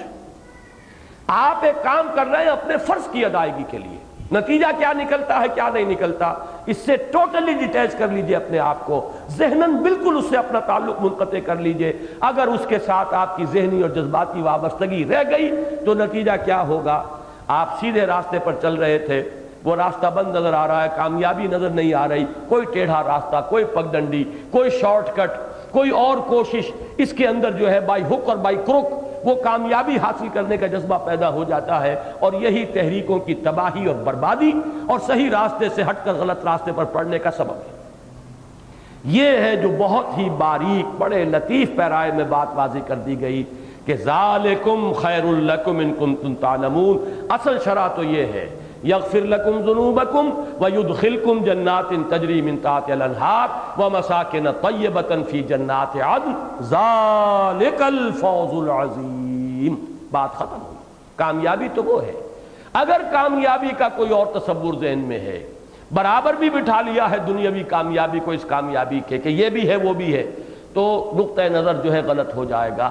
اگرچہ طبعی کمزوری ہے انسان کی، خلق الانسان ضعیفا، قرآن کہتا ہے انسان کمزور بنایا گیا ہے، اس میں عجلت پسندی بھی ہے، خلق الانسان من عجل۔ اب ان چیزوں کی وجہ سے، چونکہ ایک طبعی کمزوری کی وجہ سے ہے مسلمانوں، تم فتح کو پسند کرتے ہو، لہذا اب وہ موقع بھی آ گیا کہ تمہیں یہ خوشخبری بھی دے دی جائے تم امتحانات میں سے کامیاب گزر آئے ہو۔ غزوہ احزاب شدید ترین امتحان تھا۔ وَزُلْزِلُوا زِلْزَالًا شَدِيدًا، یہ الفاظ آئے سورہ احزاب کے اندر، لوگ ہلا مارے گئے شدت کے ساتھ، ایسا سخت امتحان۔ لیکن جب تم اس میں بھی کامیاب ہو گئے مسلمانوں تو اب تمہارے لیے ایک نوید ہے، اب فتح تمہارے قدم چوما چاہتی ہے۔ وَأُخْرَى تُحِبُّونَهَا، پھر نوٹ کر لیجئے، امام راضی لکھتے ہیں وَفِي تُحِبُّونَهَا شَيْءٌ مِّنَ التَّوْبِيخِ عَلَى مَحَبَّةِ الْعَاجِلِ، یہ جلدی والی شے کی محبت پر ایک توبیخ ہے، ایک تنقید کی گئی ہے، اس کی ایک مذمت ہے جو اس لفظ میں آئی ہے تحبونہا، جو تمہیں بہت پسند ہے، لیکن بہرحال تمہیں یہ پسند ہے تو لو یہ بھی ہم نے تمہیں دیا۔ اور وہ ایک خاص موقع غزوہ احزاب کے بعد، اور اسی میں بشر المومنین کا جو حکم تھا، اے نبی بشارت دے دیجئے اہل ایمان کو، اس پر عمل کیا محمد الرسول اللہ صلی اللہ علیہ وسلم نے، یہ فرما کر کہ لن تغزوکم قریش بعد عامکم ھذا ولکنکم تغزونہم۔ اب ایک بات اور نوٹ کر لیں، سورہ توبہ میں احدی الحسنیین کہا گیا ہے۔ دیکھیے جب غزوہ تبوک کے لیے حکم دیا گیا اور لوگ نکل رہے تھے، حالات بہت شدید، سخت گرمی، قحط کا عالم، سلطنت روما سے تصادم، سینکڑوں میل کا سفر، تو منافقین ڈرا رہے تھے، لا تنفروا فی الحر، کیا ہو گیا ہے، تمہارا دماغ خراب ہو گیا ہے، کیا کر رہے ہو؟ تو جواباً کہلوایا گیا قل هل تربصون بنا الا احدی الحسنیین، اے مسلمانوں ان سے کہو، اے نبی ان سے کہیے کہ تم ہمارے بارے میں دو اعلیٰ ترین چیزوں کے سوا کس تیسری چیز کا امکان سمجھتے ہو؟ ہمارے لیے اگر دنیاوی کامیابی ہو گئی، ہم فاتح ہو کر آ گئے، تب بھی تم سمجھو گے کہ ہم کامیابی ہے، اور اگر ہم سب شہید ہو جائیں اللہ کی راہ میں تو یہ بھی سب سے اعلیٰ کامیابی ہے، لہذا ہمارے لیے ناکامی کا تصور ہی نہیں۔